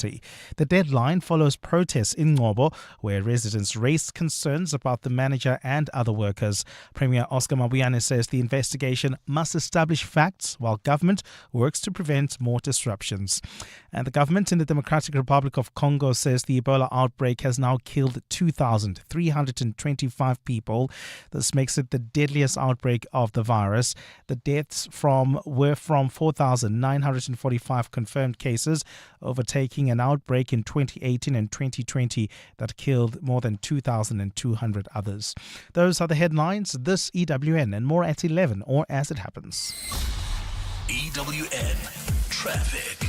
Well, traveling on the Mark 1 North, we've got delays between Boysons Road and the Crown Interchange. There's also queuing traffic on the M2 West between Heidelberg Road and the Crown turnoff. That's due to an accident after Boysons Road. Then if you're traveling on the N1 South, we've got delays between Allendale Road and the Baklu Interchange. Roadworks are causing these delays. There's also a bit of a hold-up on the N12 West between Edenvale Road and the Gilulis Interchange. Out in the city of Tshwane, that major accident is still there on the N1 South that happened near Botha Avenue. Delays from the Flying Saucer Interchange. There's also queuing traffic on the N14.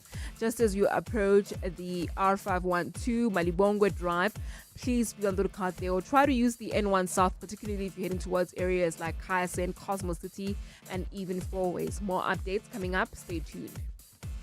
There's more EWN on air, online, and on the EWN app. Looking to save money on your business insurance? Switch to Outsurance Business Insurance and you could get a massive 20% discount on your business insurance premium. Here's Niku from the Gas Mart. I was my previous insurer for 9 years before switching to Outsurance Business Insurance. I'm very happy with my premiums at the moment. I wish we switched sooner to Outsurance Business Insurance. Get a quote to switch and save today. Visit outsurance.co.za or call 0800 60,000. Licensed insurer in FSP. TCs and information online. Oh, shame. Do you have a sore throat? The Andalex range of lozenges offers 2 options. At the first signs of an irritated, scratchy throat, use Andalex lozenges for dual-action soothing relief. But for a painful, inflamed throat, use Andalex C lozenges for triple-action pain relief. Andalex, SA's #1 choice for a sore mouth and throat. Andalex lozenges are available at all leading pharmacies and supermarkets. Just Andalex it. Andalex, a proud sponsor of The Masked Singer Season 3. Attention traffic register number holders. The Department of Transport is verifying TRN certificates issued to natural persons between the 1st of January 2000 and the 30th of June 2023 to clear dormant records from the NATIS system. So if you received a TRN during this period, visit transport.gov.za and use the TRN portal for more information and to check whether your number appears on the dormant list. Affected holders have 30 days from the date of publication of this notice to verify their details and submit the required documents at the listed provincial offices. For inquiries, email trn@.gov.za.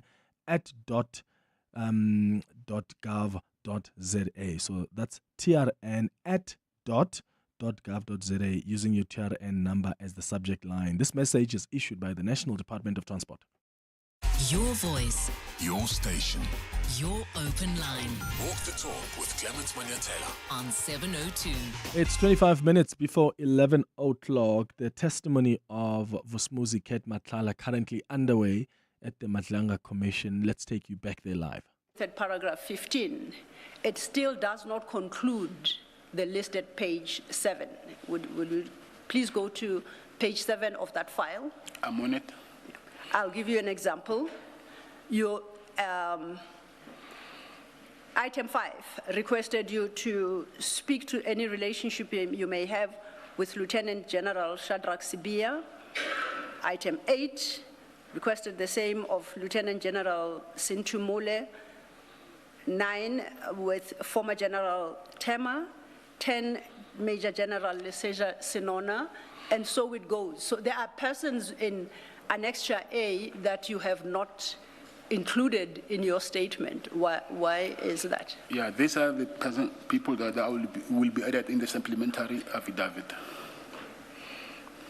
Why did they not form part of the statement? Because you do not explain, at least as far as I can see, in your statement that you will, if I may just complete this, that you will be addressing the remainder of the persons identified in Annexure A at a later stage in a supplementary affidavit. Yes, I was just only referring to my co-accused. So these people here are not my co-accused. No, sorry, perhaps I wasn't very clear. I'm saying if we look at the people at 14, you say these are your co-accused. Yes. But then you go further at 15, you deal with others who are not your co-accused. On paragraph 15. From paragraph 15, 15.1 to 15.4.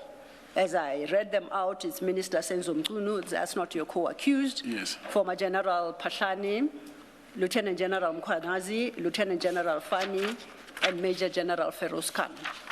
So, besides the fact that you don't deal with the ones you say are your co-accused, which is a different issue, you appear to have made a selection from Annexure A as to which relationship to talk about. And I point out that, for instance, you completely ignored the request that you talk to your relationship with Lieutenant General Shadrach Sibia, who's listed under 5, to Lieutenant General Kosi Sentumule, listed under 6, and Major General Sinona under 10, former General Sandra Tema under 9, Major General Shibiri under 12. So my question was, besides the fact that I hear you will not deal with your relationship with your co-accused, you have gone further to make a selection to deal with only 5 of the remaining persons whose names appear on Annexure 5, and have chosen to ignore completely the other persons, with no explanation in your statement as to why that is the case. And I'm inviting you to explain to the commissioners why that is the case. I will say it's because these people, in my supplementary affidavit, it will explain further why I didn't include them now here. So because there are some reasons, I did that deliberately because I have reasons why I did not include them. But only those reasons will be found in my supplementary affidavit. Are you in a position to share the reasons now and the detail then of the relationship you have with the respective persons to be included in your supplementary? The reasons I'm requesting is why they don't form part of this particular statement. And then you don't have to elaborate on the relationship you have with each one of them. It will have to do with the recordings which I'm disputing. So I did not want to add them now because I have to now dive deep and explain why I'm saying I'm disputing the recordings, which we still have the transcripts that we still need to transcribe again because of some of them are unofficial transcripts. So then if I understand you correctly, and I don't want to misunderstand you, anyone appearing at page 7 that you have not dealt with, it's your submission that they are to some extent impacted by or involved in the recordings that you intend to dispute. Yes. Is that the basis? I hear you. And that will become apparent when you submit your supplementary statement.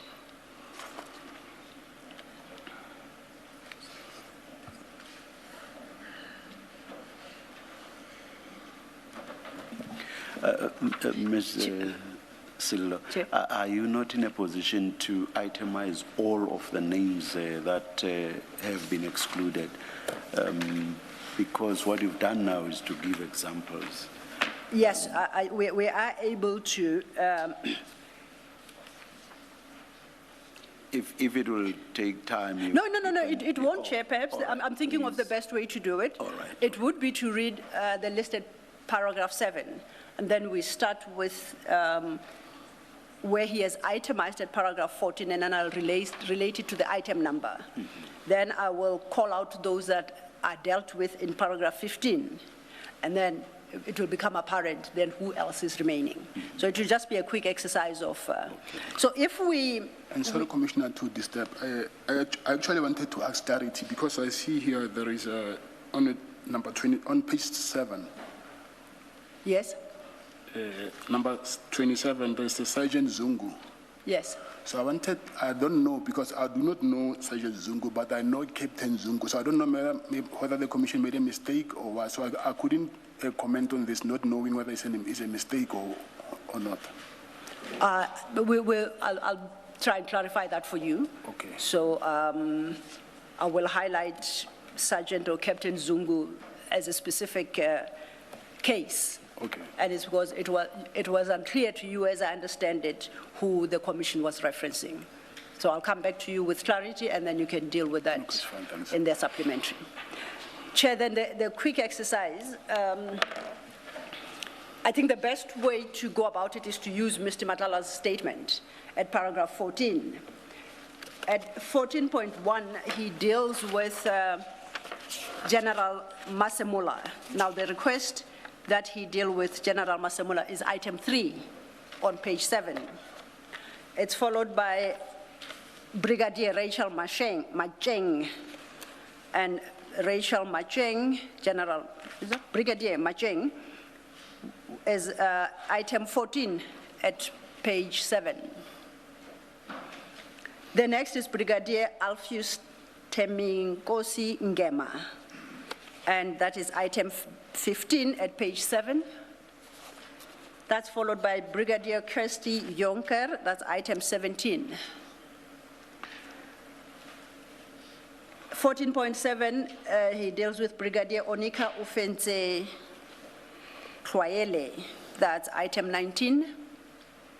That's followed by Colonel Anton Paulson, that's item 20. 14.9, it's Colonel Natsenge Johannes Munyai, that's item 21. Followed by Colonel Nonjabulo Nomfundo Mgadi, it's item 22. I was then requested to comment on his relationship with Colonel Tumisho Nehemiah Maleka, that's 24, item 24 at page 7. Followed by Captain Brian Neville Cartwright, that's item 25. And lastly, Major General Busisiwe Temba. That's item 13. Item 13 at page 7. I note that at paragraph 14.13, Mr. Matlala refers to the Major General as Temba with an H. Page 7 is Demba without an H, so we accept that perhaps our spelling may have been wrong. He intends to, it's correct, Mr. Matlala, you intended to talk about the person listed in item 13 of page 7, notwithstanding the difference in the spelling of the name. Honestly, I don't know his surname, so I don't know whether it's a spelling error or not. I don't know how to pronounce No, that's quite fine, and I do accept that the spelling error may be on our part, but at least it's the same person that we are dealing with. If we then, Chair, move to... Sorry, I think I missed two names. Did you include both items 23 and 24, Colonel Maleka and Lieutenant Colonel Maluleke? Yes, Nehemiah Maleka, who's 14.1, is included. It's item 23. Oh, yeah. Yes. And 24? Maluleke, I had... Not. Maluleke is not listed, is not part of his paragraph 14. All right, thank you. Thank you. Now, paragraph 15 then involves other persons, the first being Minister Senzo Mchunu, and the request in that respect is item 1 of the page 7. The next is General Pashani.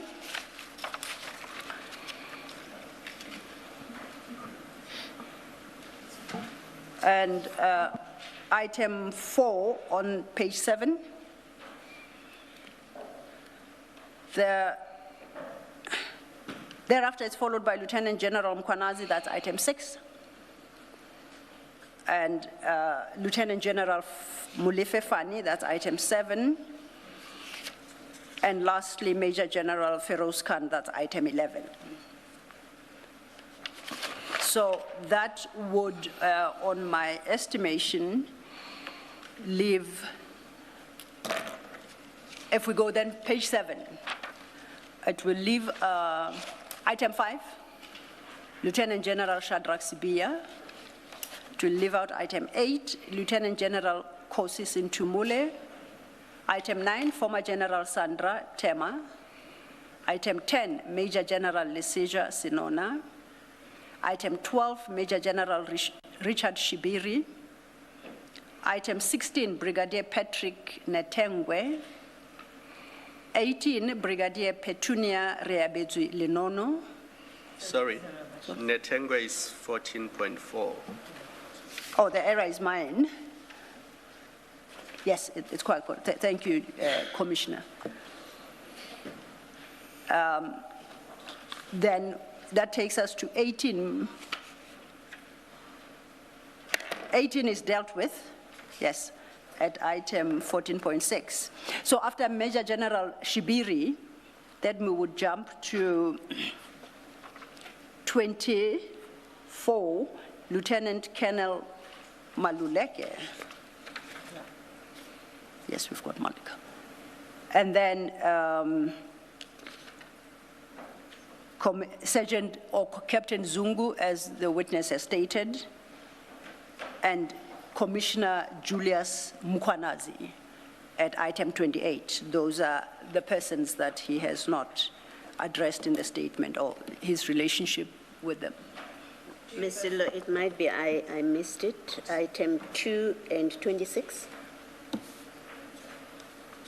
Yes, item, indeed. 26 would be Faningosi. That's quite, I confused that with Mulefe Fani. That would be correct. And did you mention item 2? I miscounted it as a matter, somebody he had dealt with in his statement. The Commissioner is quite correct. Thank you. Chairperson, yes. I do feel compelled, maybe as client is not legally trained, to just highlight the following issues. In addition to what the client has said, I was not the deponent, or I didn't assist with the drafting of this affidavit, but I was consulted on issues relating thereto.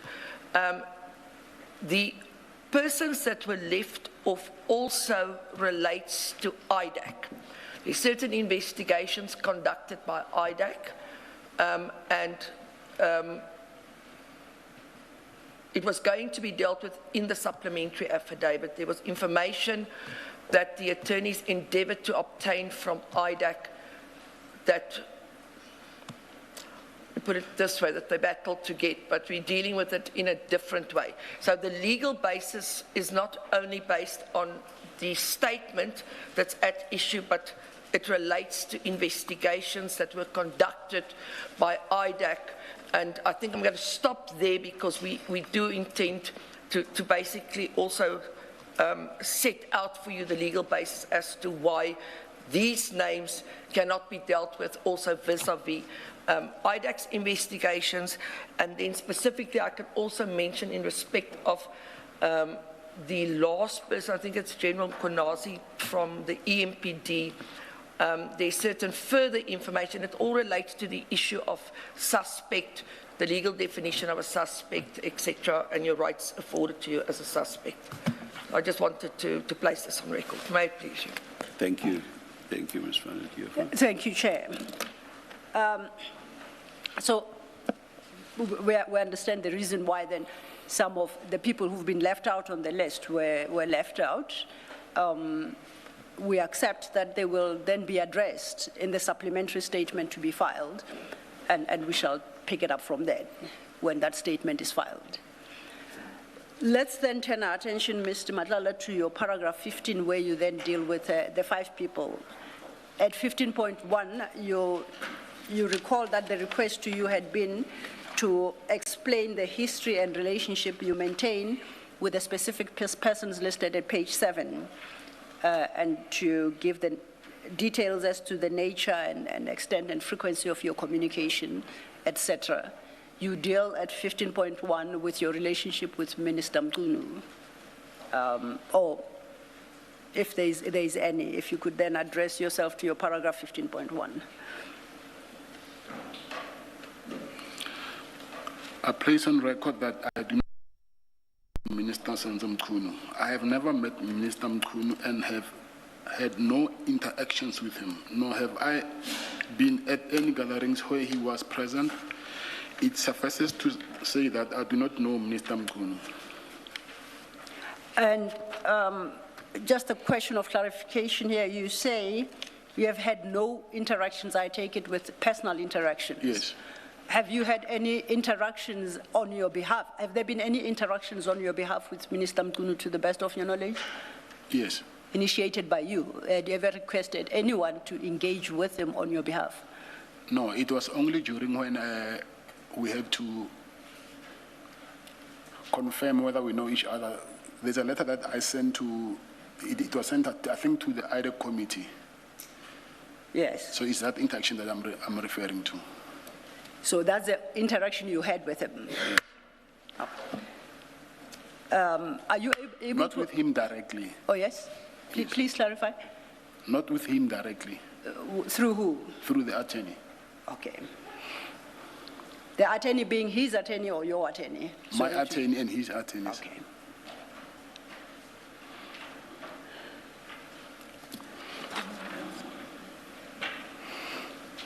And sorry? Now you have specified the interactions you had with Minister Mchunu through your attorneys, and you referenced a particular letter you submitted to, or that was submitted to Parliament, and you said this was through your respective attorneys, both yourself and Minister Mchunu's. Have you had any other dealings or interactions with him through interactions by others? No. None? No. Then if we go over... Yes, please. Mr. Mchunu's foundation, have you had any dealings with it? No, nothing. Thank you, Commissioner.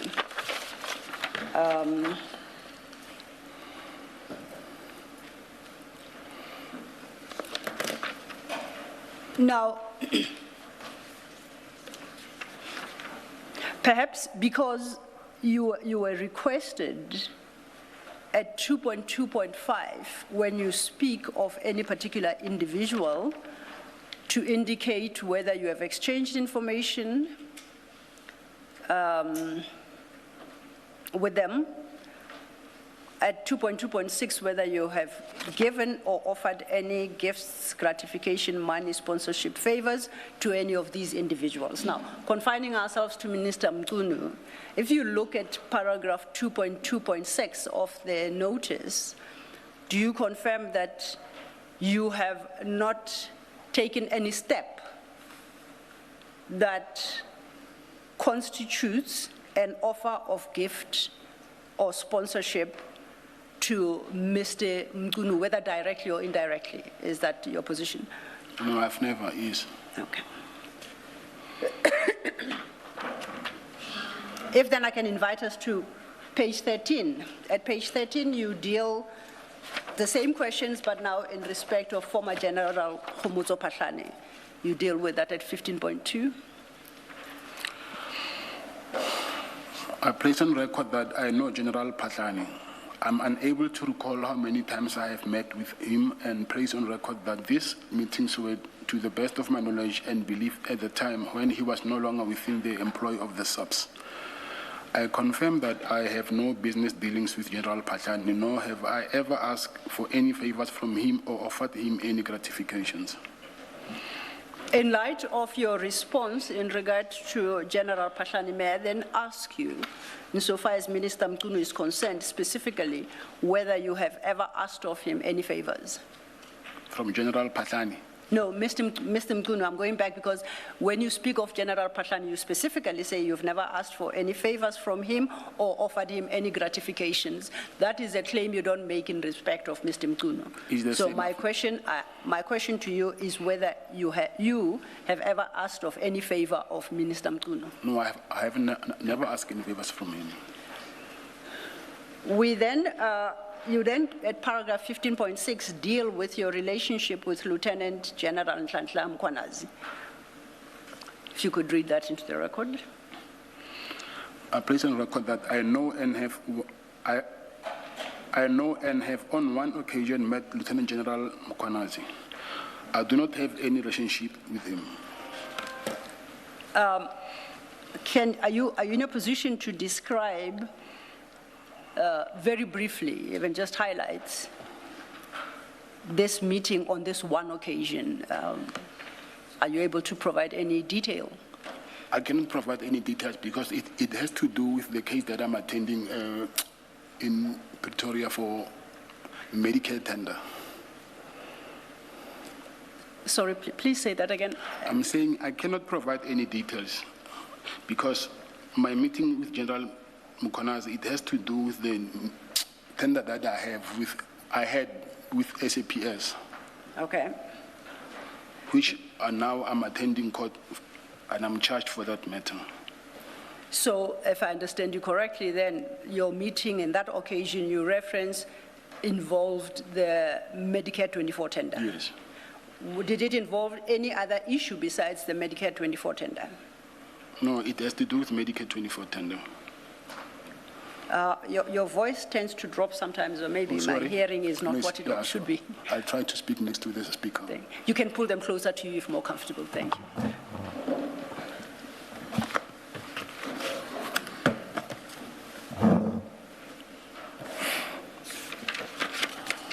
Yes, no, my question had been on that particular one occasion because you say you've met with him only once. I hear that you say that meeting involved or related to the Medicare 24 contract, which you say is part of the ongoing criminal trial. Yes. My question was whether or not you discussed any other matters outside the Medicare 24 contract, and if so, what those were. Yeah, there is something that we discussed except the Medicare 24 tender. Are you able to shed light on what was discussed? Maybe again, Chairperson, this particular issue, I want to request for a number of reasons that it be parked. We intend to bring, if necessary, again in law, an application to the Commission to deal with that issue differently. So at this point, that's what's coming out of the Madlanga Commission so far. Stay listening to 702 throughout the day to get the latest out of the Commission. They're expected to take a bit of a tea break, I think, from 11 o'clock. But throughout the day, we'll bring you the latest from Ket Matala's testimony at the Madlanga Commission. It's 2 minutes now before 11. To walk the talk is to turn words into meaningful actions. And it's what we at 702 are committed to doing every day. We're also committed to following the rules set out by the Broadcasting Complaints Commission's Code of Conduct. To give you balanced programming, fair comment, and accurate news. But if we stumble along the way and you feel we're not living up to the code, let us know on comment@702.co.za. And if after that you're still not happy, you can direct your complaint in writing to the Broadcasting Complaints Commission, PO Box 412365, Craig Hall 2024. For more, visit bccsa.co.za. The Festival of Motoring, powered by Westbank, returns to the Kyalami Grand Prix circuit from 28th to 30 August. Experience thrilling track drives, supercars, drifting, 4x4 adventures, and the very latest in automotive innovation. Book your tickets now on Howler, the Festival of Motoring, where legacy meets innovation. Thinking of selling your car? Don't waste time with tire kickers. Go straight to webuycars.co.za and get an offer in minutes. Their expert buyers handle everything and pay you on the spot. Interested in buying a vehicle? Well, you can explore over 15,000 vehicles on their website or visit one of their 20 branches nationwide. We Buy Cars, making car buying and selling easy. This is EWN. Good morning, I'm Sfiso Zulu. Alesh Katel, member of Usmusi Kat Matlala, has told the Madlanga Commission he may not provide a full scope of evidence regarding his multi-million rand healthcare tender with the police. Matlala's testimony is underway following brief arguments by his legal team over constraints for consultation on more than 2,000 pages of evidence. Matlala has declared his prior conviction for housebreaking and theft several years ago, for which he served 18 months of an 8-year prison sentence. He further disclosed his pending trial over the Medicare 24 Tswane contract with the SAPS, reading out a list of his co-accused names, stating he would not provide further evidence. I'm unable to comment further on this matter in that I do not wish to give evidence that may lead or self-incrimination, and therefore I claim the privilege against self-incrimination. However, I do, wish to assist the Commission as best as possible. Safe to say that I am unable to comment on matters that are sub judice. Matlala has also denied that his testimony, or at least his company, Cat VIP Security, was involved in fraud with Ekurhuleni municipal officials. That none of my companies were ever awarded contracts by EMPD, and that the only business that was concluded was for no financial gain, in terms of which we through one of my companies, Cat VIP Protection, provided security services to former Mayor Tanya Campbell. His testimony continues. The government in the Eastern Cape has given itself a month to investigate allegations of wrongdoing involving the municipal manager of Dr. A.B. Xuma local municipality. The deadline follows protests in Ngobo, where residents raised concerns about the manager and other workers. Premier Oscar Mabuyane says the investigation must establish facts while government works to prevent more disruptions. Mongezi Koko reports. Ngobo has been gripped by protest action over grievances involving the Dr. A.B. Xuma local municipality, with the disruptions affecting schools, workplaces and businesses. The provincial government has now stepped in, with Premier Oscar Mabuyane meeting with the MEC for Kokta as well as SAPS leadership. Following the meeting, Mabuyane directed the MEC for Kokta to establish the facts surrounding the allegations against the municipal manager and engage with affected workers. The Premier spokesperson, Sonwabo Mbananga. A report on these allegations must be made available within 1 calendar month. Government wants these matters dealt with transparently. The Premier has also directed that existing investigation reports into the alleged wrongdoing at the municipality be made public, subject to legal requirements. Monkey Ziko Go Eyewitness News. The murder of an off-duty officer in Cape Town is among a series of shootings being investigated following a violent weekend in some parts of the metro. Police responded to shootings across the Cape Flats and in Nyanga as well as the West Bank. Mitha George takes a look. Police say 4 people were shot in Zwelitsha with 2 fatalities confirmed. A similar mass shooting was reported in West Bank, where 1 man was killed and 3 others injured. Meanwhile, the South African Police Service is mourning the death of a 37-year-old off-duty police constable who was shot and killed in Crossroads, Nyanga on Saturday night. Police spokesperson Novela Potelwa says no arrests have been made in connection with any of the shootings. An investigation has been instituted into the murder of a 37-year-old police constable who was gunned down in Nyanga on Saturday evening. Police are investigating 4 murders and 5 attempted murders following 3 shootings across Cape Town. Mihle George, Eyewitness News. And the government in the Democratic Republic of Congo says the Ebola outbreak has now killed 2,325 people. This makes it the deadliest outbreak of the virus. The deaths from 4,945 confirmed cases overtakes an outbreak in 2018 to 2020 that killed 2,299 people. The United Nations says the Ebola outbreak is now killing a victim every 30 minutes in the country. Gold is trading at $4,402.82 an ounce. The rand is at 16.16 to the dollar, 21.92 to the pound, 18.76 to the euro. Brent crude oil is at $88.44 a barrel. And in the traffic, we've got delays on the N1 South leaving Midrand towards the Baku interchange. An accident happened along this route. And also on the same highway, please be on the lookout for roadworks that are taking place right near the Baku interchange, causing delays. And there's also queuing traffic in the Devland area, the south of Joburg. This is on the Golden Highway and East Street. A major accident scene along this route, causing delays. A fine day in store for Gauteng. The temperatures will peak at highs between 23 and 24 degrees. The top story in EWN this hour.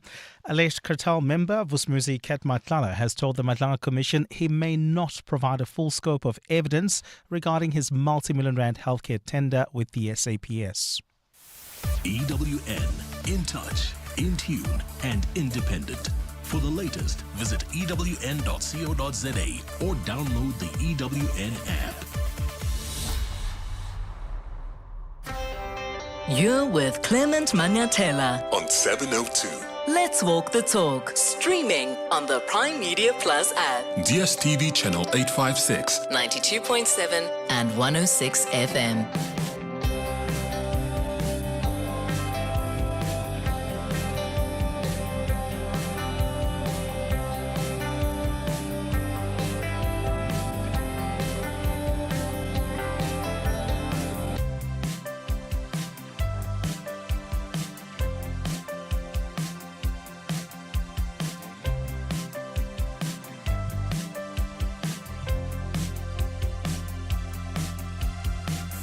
Six minutes after 11 o'clock. Dumelang, welcome to the third and final hour of the Clement Manyathela Show. Thank you for staying with us here on 702. We were taking the testimony of Matlala from the Madlanga Commission live in the previous hour because it's quite an important testimony. In fact, while we were listening to the news at 11, he was telling the Commission that he doesn't know General Khan, and you know how central General Khan has been in the testimony of particularly Andrea Johnson, the former head of IDEC. So keep listening to 702 throughout the day. The Madlanga Commission now has taken a quick tea break. They normally take it around this time, but certainly much later on when Mendy starts, you'll hear what else is coming out of Matlala's testimony. But right now, we start with our Family Matters feature. 702. Family Matters. So on our Family Matters feature this morning, I want us to have a conversation about the father wound and how to navigate instances where you're seeing the consequences of that. How does it affect us? That lasting emotional injury caused by a father's absence or neglect or emotional unavailability, because that's something that affects a lot of South Africans. Many of you can relate with the pain that is caused by a father who was either absent or maybe that person was there but never truly present, or they were present but they failed to provide you with the appropriate warmth, the safety and the direction that you needed. And this is not a minor problem in a nation where only roughly about 35.6% of children live with their biological fathers, according to the State of South African Fathers 2024 report. So this is quite an issue that affects a lot of us, and I want us to look at how we've been impacted by the father wound. You can share your thoughts on 011-883-1702. In your adult life, have you ever noticed the impact of your father's emotional or remoteness or absence, whatever you've seen it as an impact? And how did you navigate that? How has that defined you as an adult? So your calls on 011-883-0702. You can send your WhatsApps as well on 072-702-1702. Anele Siswana is a clinical psychologist who's going to be guiding us through this conversation. Anele, thank you so much for joining us, man. Good morning. Thanks for having me, Clement. I'm good and yourself. So when we talk about the father wound, how does it show up once someone reaches adulthood? What really is the father wound? I think for me, father wound is not simply about just growing up without the father, but the wounding is psychological. Basically, it is about what happens in the life of this child who desires to have this emotional connection, who desire this paternal presence and affection and protection, and mostly recognition from this person who's not there, and ideally those needs are not met. It then becomes a psychological wounding, if you think of it as a metaphor, when these unmet needs now tend to be a psychological dynamic that plays in the life of this person as an adult, that for instance, because you didn't have this present fatherly figure in your life, and chances are, because it's unconscious sometimes, I know psychologically my father was not there, it's cognitive basically, but the emotional aspect of it, you are likely then to find yourself in relationships where you are seeking to meet that unmet need through another object. And chances are your gravitation towards that object, because it's familiar not to have a present father figure or a present paternal figure, you are likely to draw or kind of attract people who are absent, because that your psychological familiarity attracts that. And then you get to see it later when you see the impact that almost all of these romantic relationships that I need, that perhaps I had thought that I would get that need fulfilled, you become more frustrated because it becomes more apparent. So the wounding becomes that which causes distress. And that distress then leads to the selection of unhealthy relationships, because ideally you don't know the meaning of a present father or the meaning of a present unmet need. And because it's not familiar to you, basically you can have a very good partner who's present, but the father wound would say, I am not good enough for this wounding because my brain doesn't know that. Sure. And I mean, I guess that's the reason why sometimes we self-sabotage in relationships. So you've got someone who behaves in this particular way, which is foreign to how you've come to characterize relationships, and therefore you do things that end up affecting that relationship. I've said before on air that I do find, I mean, it doesn't help complaining, but I just find the system of life, the way, life is curated, for us to be wounded at that age period when we have no control whatsoever, and that shows up when we are adults. I just find that to be so unfair, because I had nothing to do with it. There's nothing I could have done as a 4-year-old, as a 6-year-old, and yet that is the most important part of any child's development. Yeah, like you're saying, it's the most important part of any child's development, and ideally, we hope that every child would have a mom and dad. But the stats that you highlighted, it shows a reality of persistent systemic issues that have happened in the past and in the construction of us as black bodies, and the reality of absent fathers has always been there. It depends on the context of when it happened, but even those present fathers sometimes who tend to be with these children, chances are, because they also were never fathered. True. Or never had a presence of a present father. Which leads me to the question about the father wound. So does it directly also refer to instances where the father is not physically present? Because what you've just raised is so important. There are fathers who were present, but physically they were present, but were they present emotionally? Were they contributing towards the development, healthy development of the child? And I want us to address that, because sometimes the assumption is, oh no, but you're fine, at least you had your father with you. When in fact, yeah, sure, I had the father physically there at home, but what damage did that cause, for instance? Reality is, Clement, it's a psychological unmet need whilst the father is physically present. So you may have absence of protection in terms of, every child imagines that the father will protect them emotionally, physically, or otherwise, but you may have the most uninvolved father who, even in moments where you required that need, can't meet that. Secondly, provides financially, but is not there for your needs and showing up in many other ways.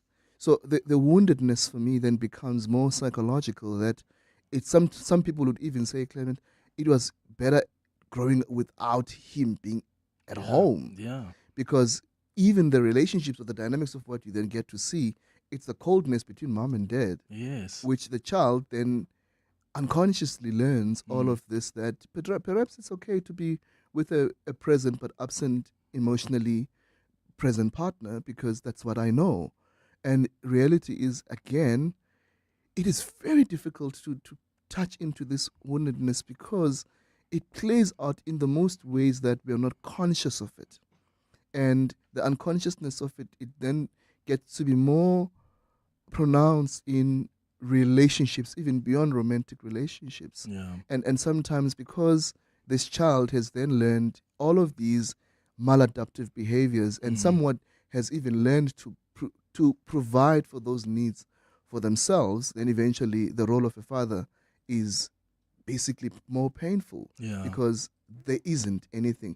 So the woundedness is a very difficult thing that you can only be able to see it playing out and its impact in psychotherapy, where you get to realize these patterns of even myself not being present in romantic relationships or in friendships. It's because that's the only way that I know. I know nothing else but except for that. So I did not do harm to myself, but the environment and the circumstances beyond my understanding and my comprehension unfortunately gave me the reference. You can only unlearn or kind of address that wounding when you are in therapy. True. And asking yourself, how does it feel to attract romantic relationships that feel safe when I'm not used to safety? Yeah. Or why then are you so avoidant? Which is a question that most people who are called avoidant partners ask themselves. And I've used an example before on air of how, I mean, I'm one of those that struggle with that. I'm very avoidant. I don't like conflict at all. I avoid it at all costs, even to my detriment. And when I started therapy and I was tracing that back, I realized that I actually used to see my mom being upset at my dad and giving him silent treatment, and because she just didn't want to engage that issue at the time, and she would just be upset. And that's something you grow up with. I wonder, though, if we have grace for each other, because I find that especially in relationships, it's so quick to call someone all sorts of names instead of extending the grace to at least help them understand. I'm not saying justify their behavior, but help your partner understand how they come across and how that may have something to do with how they've been raised. Do you find that we extend that level of grace, or because the name calling doesn't also help? You're not helping someone by constantly calling them toxic and avoidant or whatever names you want to call them when you're not meeting them at a level of, I get it. I may not understand fully what you went through, but I understand how it defines you as an adult, and here's the options we can look at. I think the dangerous thing is that, Clement, when that woundedness is not named, or when that woundedness is something that you don't have awareness of, then you are likely to keep on hoping that the other is going to do the work for you.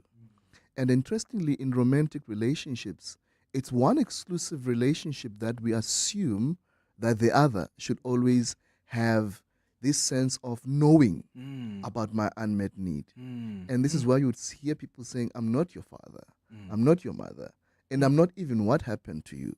Because reality is I met you fully developed, and reality is you might have at the time of your full development might have understood that I can only be a partner. You know, when someone keeps on asking you in a romantic relationship, am I good enough? Or am I worthy? Every child hopes that in a healthy environment, any object, whether the mom or dad, would provide that level of safety. Now, when that child has no solid foundation or an understanding of their own inner being so solid, the imagination is that my romantic partner will provide for that. And chances are we should ask the question, are you genuinely asking that from a place of attachment or from a place of genuine love? And for the most part, people think romantic relationships are going to offer this unmet need that the object never provided in there. Then the people could become frustrated and disappointed. So ideally, to your point, I think you need so much understanding about where does this need come from. If I want my partner to be so deeply involved in my life, is it really their need or my need? Ooh. How often do we ask ourselves these uncomfortable questions? I wanted to come to your WhatsApps now and your calls. WhatsApps on 0727021702. You can call us on 011-883-0702 if you want to share with us how in your adult life the way you attach even in relationship was very much influenced by how you were raised and what you witnessed, and maybe the father wound, your father who wasn't always available or who was present in your life physically but not emotionally present. How did you navigate that as a child, and how did that define you much later as an adult?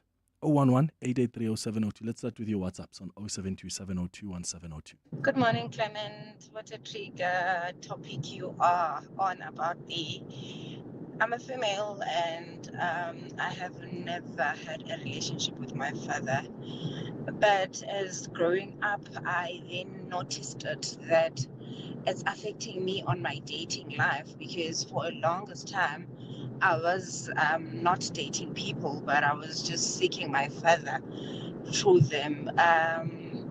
How did I then navigate that? I had to do some introspection and visit my upbringing and navigate the type of men I was dating, because I was literally looking for a father in them. So it's a wound that never heals, but one needs to just visit their upbringing and visit the uncomfortability of it, and just try to live through it. Thank you so much. For me, my father was a present father, but I used to see him like maybe once in 2 weeks, because he was a construction worker, and we used to stay with my mother in the farms. So he would come there once in 2 weeks. But okay, he also provided financially because my mother was not employed. But I kind of, when I was growing up, didn't like him or almost hated him. And I don't think that the relationship has been properly repaired, because he used to abuse my mother. After he takes alcohol, and he always took alcohol. So you can imagine. He's the reason I actually decided not to take alcohol ever. But I turned out well myself to a certain extent. I'm an engineer. But it still hurts sometimes when I think of what he used to do to my mother. Yeah, thank you, Witness. Yeah, thank you so much, Witness. Thank you for sharing your experiences with us. And yeah, I really wish you healing if this is work that you're still trying to do to heal the wounds from your childhood. Because there are many of us as adults who would want to really just soften that relationship, or at the very least get some answers or some accountability. You know, people have different approaches, but if we're being honest, a lot of us have been impacted by that father wound. Whether it's a father who was absent, or a father who just wasn't there emotionally, or the things you witnessed your father do in your family unit. Let's go to Linda now, who's calling us from Midrand. Linda, good morning. Good morning, Clement. Thank you for taking my call. Sure. I'm actually a mother. I'm a 46-year-old mother to a 22-year-old daughter that has got a father wound. You know, I've never heard of this. I only realized it from her through a therapy. So I would like to know, how do you heal a father wound, you know? The thing with her is that I've also noticed with the relationships, intimacy relationship that she would choose. But fortunately enough, she is aware of it. And she would immediately see that I'm actually falling into the trap of validation. The thing for her, she needs validation all the time. Validation that she never received from the father. The father was present financially, but emotionally never there. What's even worse this year, she's doing psychology. What's even worse this year, the father decided to cut her financially because of an argument that they had. So I'm interested to know, can this be healed? Yeah. The father wound, can it be healed? It emanates in so many ways if you look at the personality. And I just wonder how many kids and adults are affected by it. In fact, I think myself I'm affected as well because I have an absent father. But us old generation, we ignore such things at times to our detriment. True. Yeah, Linda, thank you. Thank you for calling. Sure, and I really wish your daughter well in that relationship with the father. Thank you for your call, Linda in Midrand. Yeah, Anele, in that case, I mean, Linda is just asking, is it even possible for people to heal that kind of wound? And how do you heal it? Is it only through therapy? I think the difficulty around this father wound or woundedness is that it's psychological, and we come in a society that assumes that the presence of a father would have had some level of positive impact in the child's life. But we never look at the present father or the father who was just present but never had an impact in this child's life.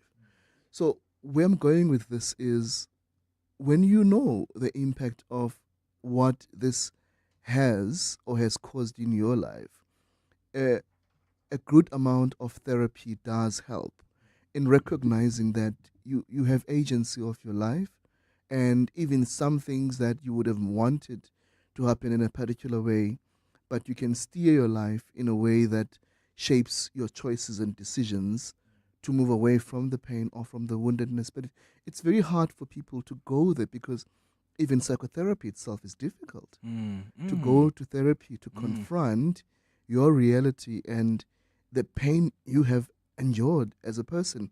Like she's saying, her daughter is likely or engages in relationships of similar patterns. Perhaps what she needs more is to understand that this is giving me feedback to actually go and really ask myself difficult questions with a therapist or with someone who has the capacity of helping me see the inside and the ability to have my judgment better. But obviously I want people to exercise a level of grace to understand that this is psychological, and because it's psychological, sometimes it comes with a lot of trauma. And to deal with trauma, you're dealing with trauma at a memory, brain level, and at a biological level, and on many levels. So this, what we're talking about today, it's not something that it's an event. It is a process thing that you can give yourself time and grace in engaging and dealing with it. So does the healing depend also on the apology, for instance? Because there are sometimes people who say, the only way I'm going to heal is if my father says sorry for 1, 2, 3, for not having been there, for this and that. Is it dependent on that? Because you're not always going to get that. You're not always going to get a father. Some they've lost their fathers, so that opportunity is out of the window. But sometimes there are fathers who are just not willing to engage at that level, or they don't even see anything wrong they've done. So does that affect your healing? To some extent. Even more difficult for people who don't even know their fathers, or they were never told about their fathers. So how do I heal something that I don't even know? But I know its impact, and its impact is more psychological. And no amount of forgiveness can touch into a psychological unmet need that has came with so much pain. So it's mostly your work that you have to do yourself. Well, that degree of accountability, one would need it. But sometimes when we get to hear the circumstances around their absence, sometimes it helps. Some women, thinking that they are protecting their children, they may rather not introduce this child to this person. But this child then says, I can rather deal with the pain of knowing this is what he was or this is who he was than not. So it's very difficult to assume or suggest that verbal apology will translate to some form of healing. But healing is a constant journey that even with the one who has caused me pain, I can rather dance with them or choose not to dance with them. Yeah. All right, it's 11:30. We're going to get the latest Eyewitness News headlines. Kabelo, Mohammed, I see you. I'll start with your calls after the latest Eyewitness News headlines. Keep your WhatsApps coming as well on 072 702 1702. We're discussing the father wound this morning on our Family Matters feature. I know a lot of us can relate with this conversation. That lasting emotional injury caused by a father's absence or neglect or emotional unavailability. How have you been impacted? Bali, you've got the latest in Eyewitness News headlines. We're not going to hear everything from Clement Manyathela today during his testimony, are we? Good morning. And not at all, Clement. A very good morning. While alleged crime boss Clement Manyathela has told the Madlanga Commission he may not provide full evidence regarding his controversial multi-million rand healthcare tender with the police, Manyathela says this is over fears that he may incriminate himself. Manyathela's testimony is underway following brief arguments by his legal team over time constraints for consultation on more than 2,000 pages of evidence. South Africa has placed increasing trade between SADC countries at the top of its chairperson agenda. Today, the country will officially take over the role of chairing the Southern African Development Community for the next 12 months. And Cape Town police are investigating the death of a 5-year-old girl who was killed in Vlei in Samora Machel. The little girl was found with a stab wound yesterday. Police say a man and a woman have been taken in for questioning in connection with her death. Well, those are the headlines. This EWN and more at midday or as it happens. EWN Traffic.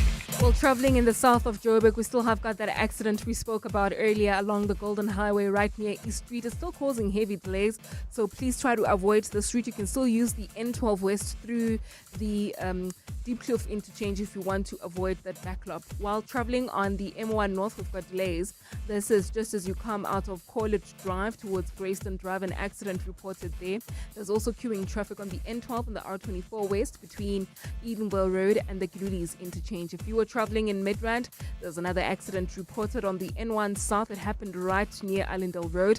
Delays from New Road. There's also a bit of a hold-up that's been reported on the N14, both directions in and out of Malibongo Drive, so please do approach with care. If you want to avoid the backlog, please use Malibongo Drive as well as Winnie Mandela Drive. More updates at the top of the hour. Stay tuned. There's more EWN on air, online, and on the EWN app. Bongani Bingwa, 702 Breakfast. Weekday mornings, 6 to 9. Former taxi driver who chauffeured himself to millions and counting. He was plucked from obscurity and became a driver to a young Julius Malema and never looked back. Meet Debadi Collins Foromo. News 24 is reporting that his company, TTTB Supplying and Construction, has pocketed a cool 339 million rand from the city of Ekurhuleni in the last 10 years. Who was paid? What were they paid for, and what did the city of Ekurhuleni get in return? The city of Ekurhuleni has these tenders where informal settlements, where there is no sanitation infrastructure, you will see those blue and red plastic toilets. So it hires companies to supply these toilets. This company, TTTB, is one of 15 that won a slice of that tender. You and I are in the media, my friend. We should have thought about the poo-poo business, hey? There's more money to be made there. Sikonati Manjanja. Bongani Bingwa, 6 to 9. On 702. Vandalism and theft of water infrastructure affects everyone. Damage to pipes, meters, valves, reservoirs, and other critical infrastructure can result in water outages, low pressure, sewer spillages, and costly repairs that impact communities across Johannesburg. Johannesburg Water urges residents to help protect public infrastructure by reporting suspicious activity affecting the water network. To report incidents or water-related faults, call Johannesburg Water on 010 061 4470. That's 010 061 4470. Brought to you by Johannesburg Water. Nothing's more rewarding than elevating in life, like going from being a passenger princess to leading the convoy. Enjoy your glow up in the Haval Jolion Pro with a slick design, a panoramic sunroof, and a 1.5 turbo engine from only $4,099 per month. Visit gwm.co.za for T's and C's and to book a test drive. GWM, go with more. Brought to you by GWM Finance, a division of West Bank, an authorized financial services and registered credit provider. Attention livestock owners, protect your farm and community from foot and mouth disease. Never move cattle, sheep, goats or pigs without required official documentation. Ensure all animals are legally branded or tattooed. Always follow veterinary quarantine rules. Illegal animal movement spreads disease and destroys livelihoods. Stay informed. Search for FMD Gauteng WhatsApp channel for outbreak updates and state vet details. Brought to you by the Gauteng Department of Agriculture and Rural Development. The go-to music festival, the blockbuster movie or TV show, the chart-topping global hit, the radio show you love. Academy of Sound Engineering offers the most professional training and education in audio, entertainment, and the entertainment business. Get in touch, ase.co.za, or visit our world-class studios in Auckland Park, Johannesburg. Academy of Sound Engineering, ultimate entertainment education. The Money Show. Weekday evenings at 6. SAA, the board now placing their acting CEO, Matsela Sashibe, on special leave. They say that's pending the outcome of an internal process. SAA never fails to disappoint. We held out so much hope for it, given its sort of clean balance, debt-free balance sheet after the whole drama of the business rescue process. And now we're back to the bad old days with rapid revolving doors on CEOs, bad accounting, showing unbelievable figures in the annual reports. Dr. Guy Leach is an aviation analyst. The Money Show on 702. Let's walk the talk. The Money Show with Stephen Grootes is brought to you by Absa Corporate and Investment Banking. Africa's energy future takes more than ambition. It takes turning plans into projects, opportunity into investment, intent into execution. At Absa Corporate and Investment Banking, we help connect the capital, expertise, and opportunity needed to bring sustainable projects to life across Africa. That's how we're invested in Africa's energy future. 702. Family Matters. 24 minutes before 12 o'clock on our Family Matters feature this morning, we're discussing the father wound and how it affects us. Anele Siswana is a clinical psychologist who's guiding us through this conversation. I want to start with your calls on 011-883-0702. Kabelo, let's start with you. You are in Limpopo. Good morning. Good morning, Amanda. Sure, brother. Go ahead. With me, it's a recent thing. Our father came in our life when I was doing high school.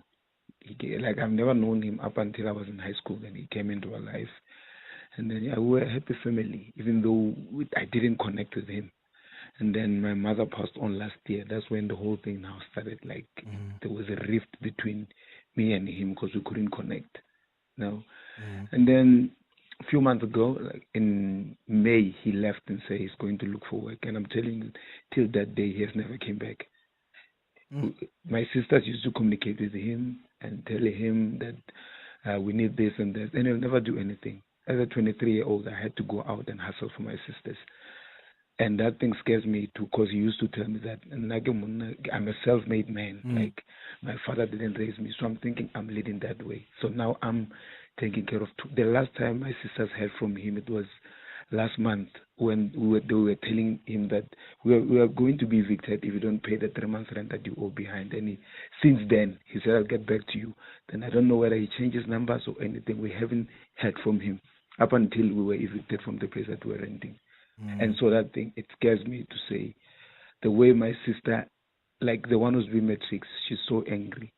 Sometimes she take the young one to school to pretend to be cross-nighting, but just to get a shelter. And she'll say,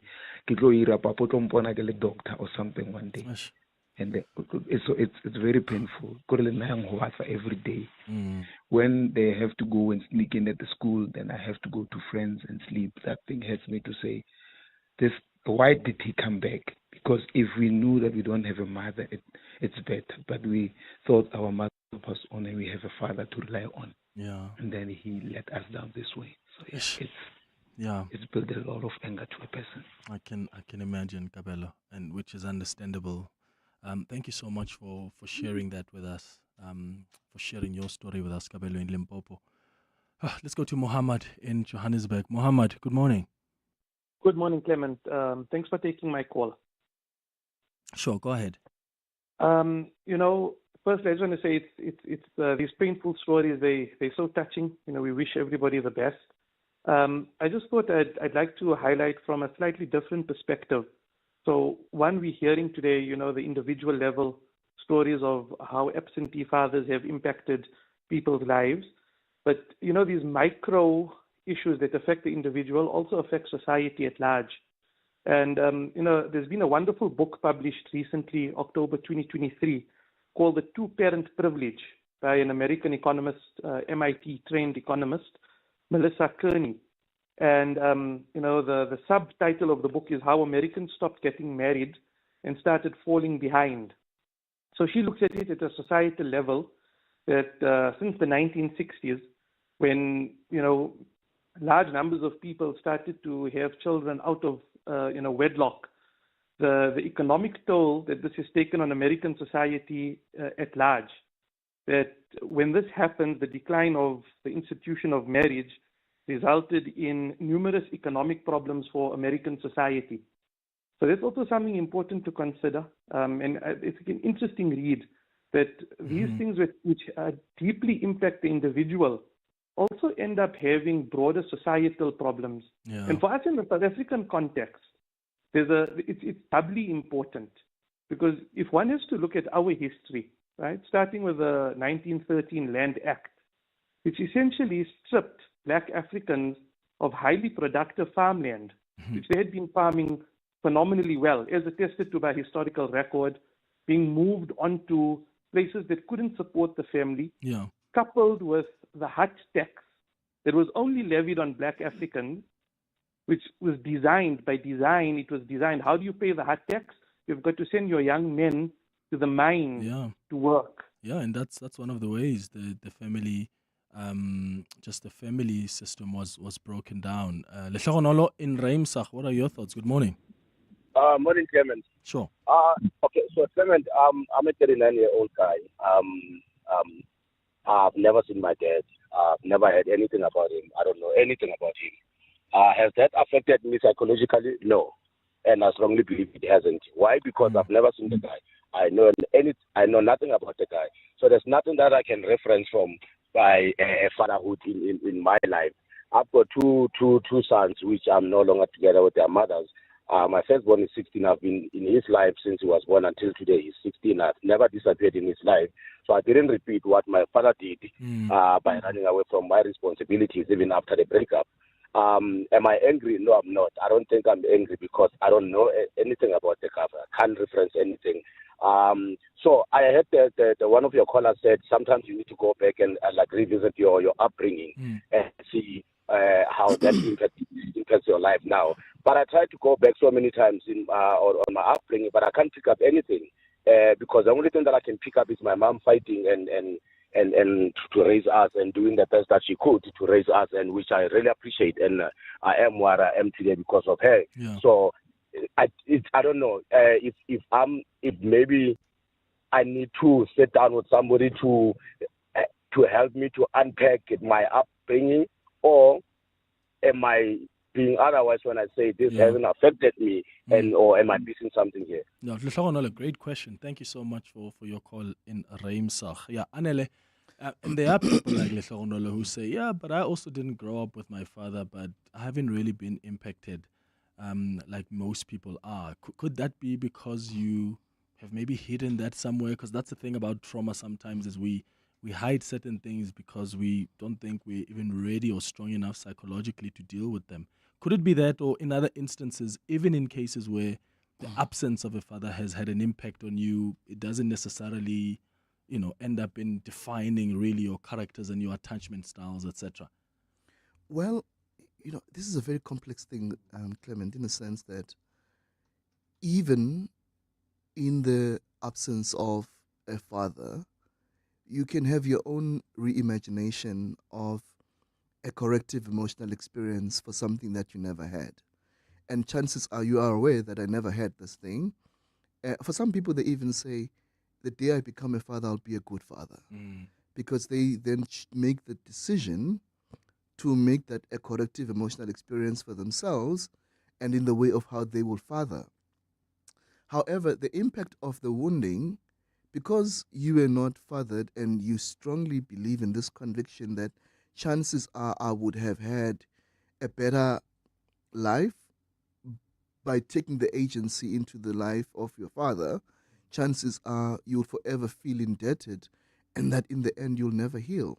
So what I'm trying to say, even with the previous caller, the guy that has his sister, the dangerous thing about the woundedness or the wounding is that even in the moment when it sees lack of safety and consistency, it still wants that physical thing to be so tangible.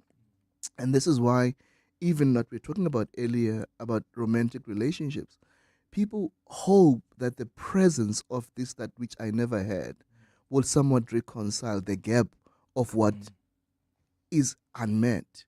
And for as long as there is a psychological unmet need, that presence, as temporary as it is, that he will come in and go, and chances are the object itself, that is the father, knows that he's needed. But it is not in his construction to be present, so chances are he will keep on going back to his repetition. So, I mean, I even myself, Clement, as a young black gay man, I ask myself difficult questions. Had my dad been around, would I have become a better person? Chances are, well, yes, even in my time of being in initiation school, I would have probably thought my dad would come and teach me what it means to be a man. But my agency and resilience, I got to understand that chances are he doesn't even have the construct of being a father to himself or the kind of father that he had. And so with the choices that he has made as well, chances are I just need to come to a point where I accept that the imagination of having had a father would have been great.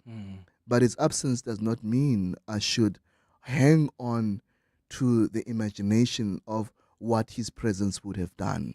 And I think, particularly for young boys in South Africa, young boys and men, we strongly feel this conviction that I would have been a better man if my dad would have been.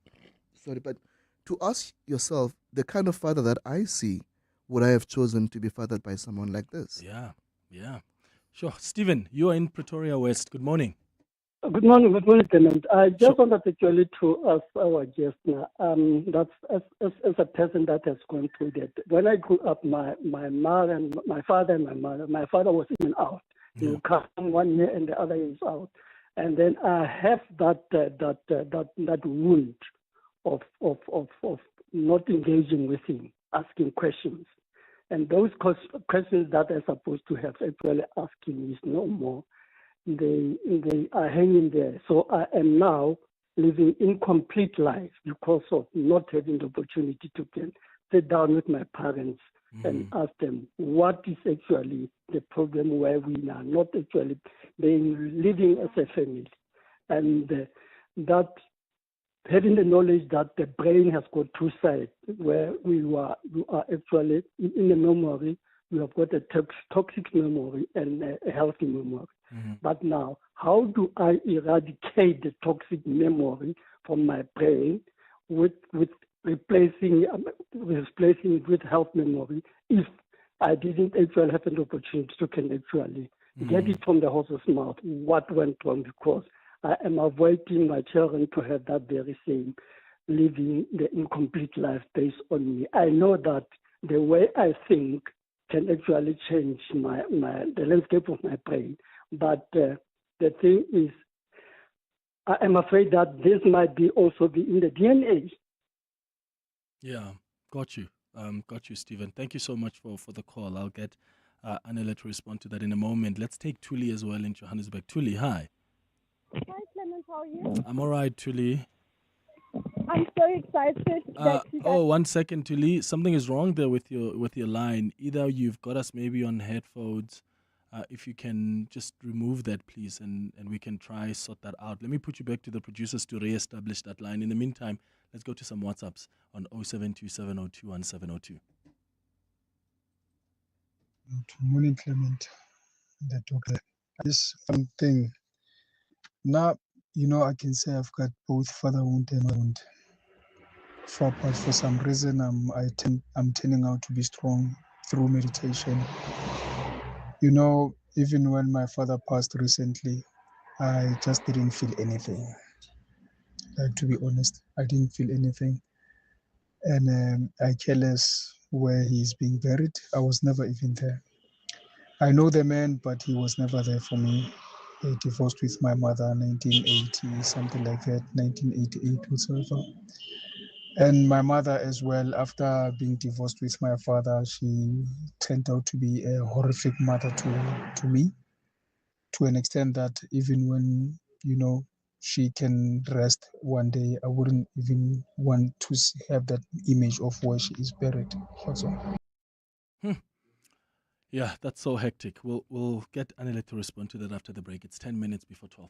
Here with Sakiti post-match, playing locally and globally. How are you coping? Super simple. With FNB Private, 1 monthly account fee gives me access to local and global advice and solutions. From spending internationally through my FNB Global account and credit card to structuring offshore investments for the future. Ah, so that's how you win globally. Switch to FNB Private. FNB. Help changes everything. FNB is a division of First Rand Bank Limited, an authorized FSP and credit provider. T's and C's apply. Sharpen your competitive edge and get ready for the next installment of the Tournament of Champions. Do battle on the biggest stage and prepare for an epic showdown as you fight for your share of the 500,000 Rand prize. Bet R2 or more on selected spinner zonke slots to blaze a trail to the top of the leaderboard and claim victory. T's and C's apply. Hollywood Sportsbook is a licensed betting operator. No persons under the age of 18 years are permitted to gamble. Winners know when to stop. South African Responsible Gambling Foundation toll-free counseling line 0800 006 008 or WhatsApp HELP to 076 675 0710. Vandalism and theft of water infrastructure affects everyone. Damages to pipes, meters, valves, reservoirs, and other critical infrastructure can result in water outages, low pressure, sewer spillages, and costly repairs that impact communities across Johannesburg. Johannesburg Water urges residents to help protect public infrastructure by reporting suspicious activity affecting the water network. To report incidents or water-related faults, call Johannesburg Water on 010-061-4470. That's 010-061-4470. Brought to you by Johannesburg Water. 702. Family Matters. Right, 8 minutes before 12 o'clock. Anele, if there is something you want to respond to based on what's been shared from our listeners earlier, you're welcome to do that. I do have a specific question from Tuli. We're unable to take her call. There was something wrong with the line, but she's sent her question over to the producers. And her question is that should she be concerned? She's got a 5-year-old son who has created an imaginary father at the age of 5. So she's asking, should I be concerned? And this son, obviously doesn't have a dad in his life. Is it normal for children to have imaginary dads, or should she be worried? That's normal. It will only become concerning when the need for that imaginary father becomes so present and loud that he actually wants to see or to be with his dad. And so what it would be best as well to manage that from becoming more of a concerning thing, perhaps to take him to therapy, for play therapy, with a therapist that can help him regulate his desire and the need to have this. And I suppose in the context of a child, especially at school, where other kids have fathers, it's a very difficult thing for a child to understand why my dad is not there. And even if the mom can explain, there's no logical justification to a 5-year-old that will make him understand why my dad is not there. And in those moments, it might be ideal to have a male figure, either a friend or an uncle, that may particularly be there to mirror some of the desire of what this little boy wants. It could be taken out for a play, for soccer, for anything. That sometimes this idea of a father can be in the form of an object, who's an uncle, who's a brother, who's anyone who is a male figure that can provide all of these unmet needs. It doesn't have to be the biological father in instances where the father is completely disconnected or does not want to be part of that. Yeah. So, can a father repair this decades later? I'm just imagining now there are probably fathers listening to us now who realize that I wasn't the father that I should have been for my children, and they can pick up in how their children attach, how their children behave, that it must be because of their absence, whether emotionally or otherwise. Is it too late to try and fix? And where do you even begin as a father listening now and who wants to do right by their children? Again, the wounding is psychological and over time. So what would that mean? If I was that kind of a father, I would ask, how would you like me to show up in your life now? Because we assume that we must fix what has happened in the past. And the past comes with a lot of woundedness, comes with a lot of regret and a lot of anger and rage. And perhaps if I ask you, how would you like me to be participating and to be present in your life? And in that way, you're helping me understand what you want and how you want this relationship to be. In situations where some children were unwanted for the longest of time, even more so other kids born out of wedlock and all of these other complexities that we often have, it's a very difficult thing because complexities are between parents themselves, and a lot that might have gone wrong in the process of that. So the reconnecting does not mean I want your presence fully. It could be an acknowledgement that I just want you to know that you've hurt me and you've caused me harm, and you wanting to come back or you wanting to do good. It does not mean it's a one-day event. Some days it will be harder. I would be angry at you and I would need some answers. Even for the father, you must just be willing to go to uncomfortable spaces of engaging with those difficult conversations that your child might want to go there. And sometimes those conversations can be held in the presence of the third party, because that's when regulation and some answers, even though as painful as they may be better negotiated there. Anele Siswana, thank you so much for guiding us through such an important yet heavy conversation. I think we should have part 2 of this chat. There's so many messages that have come through that we haven't even gotten to. Anele Siswana is a clinical psychologist. It's 3 minutes now before 12. Bongani Bingwa, 702 Breakfast. Weekday mornings, 6 to 9. Former taxi driver who chauffeured himself to millions and counting. He was plucked from obscurity and became a driver to a young Julius Malema and never looked back. Meet Debadi Collins Foromo. News 24 is reporting that his company, TTTB Supplying and Construction, has pocketed a cool 339 million rand from the city of Ekurhuleni in the last 10 years. Who was paid? What were they paid for, and what did the city of Ekurhuleni get in return? The city of Ekurhuleni has these tenders where informal settlements, where there is no sanitation infrastructure. You will see those blue and red plastic toilets. So it hires companies to supply these toilets. This company, TTTB, is one of 15 that won a slice of that tender. You and I are in the media, my friend. We should have thought about the poo-poo business, hey? There's more money to be made there. Sikonati Manjanja. Bongani Bingwa, 6 to 9. On 702. Strong communities are built on a strong local government. Every day, municipalities work to deliver the essential services that improve lives and support thriving communities across South Africa. As the voice of local government, SALGA represents, supports, and empowers municipalities to build capable institutions, promote good governance, and advance effective service delivery. SALGA, inspiring service delivery. Brush, stroke, paint, color, protect, and admire. From roof paint to exterior textures and interior silk, Warrior Paints has it all. The product range and stylish colors are amazing. And what's more, Warrior Paints has crushed prices for incredible savings. Enjoy that good old-fashioned personal service you deserve. For price, quality, variety and service, Warrior Paints is street ahead. Warrior Paints, affordable, lasting, luxury. The Festival of Motoring, powered by Westbank, returns to the Kyalami Grand Prix circuit from 28 to 30 August. Experience thrilling track drives, supercars, drifting, 4x4 adventures, and the very latest in automotive innovation. Book your tickets now on Howler. The Festival of Motoring, where legacy meets innovation. Coming up on the Midday Report with Mandy Wiener. Good morning, Mandy. Good morning, What's Clements. popping? So Kat Matlala, as you've been talking about on your show, is testifying at the Madlanga Commission. So we'll take our audience there and give you a wrap if you've missed it earlier today. At the moment, also happening in KwaZulu-Natal, the President is chairing the gathering of SADC leaders in Durban, in eThekwini.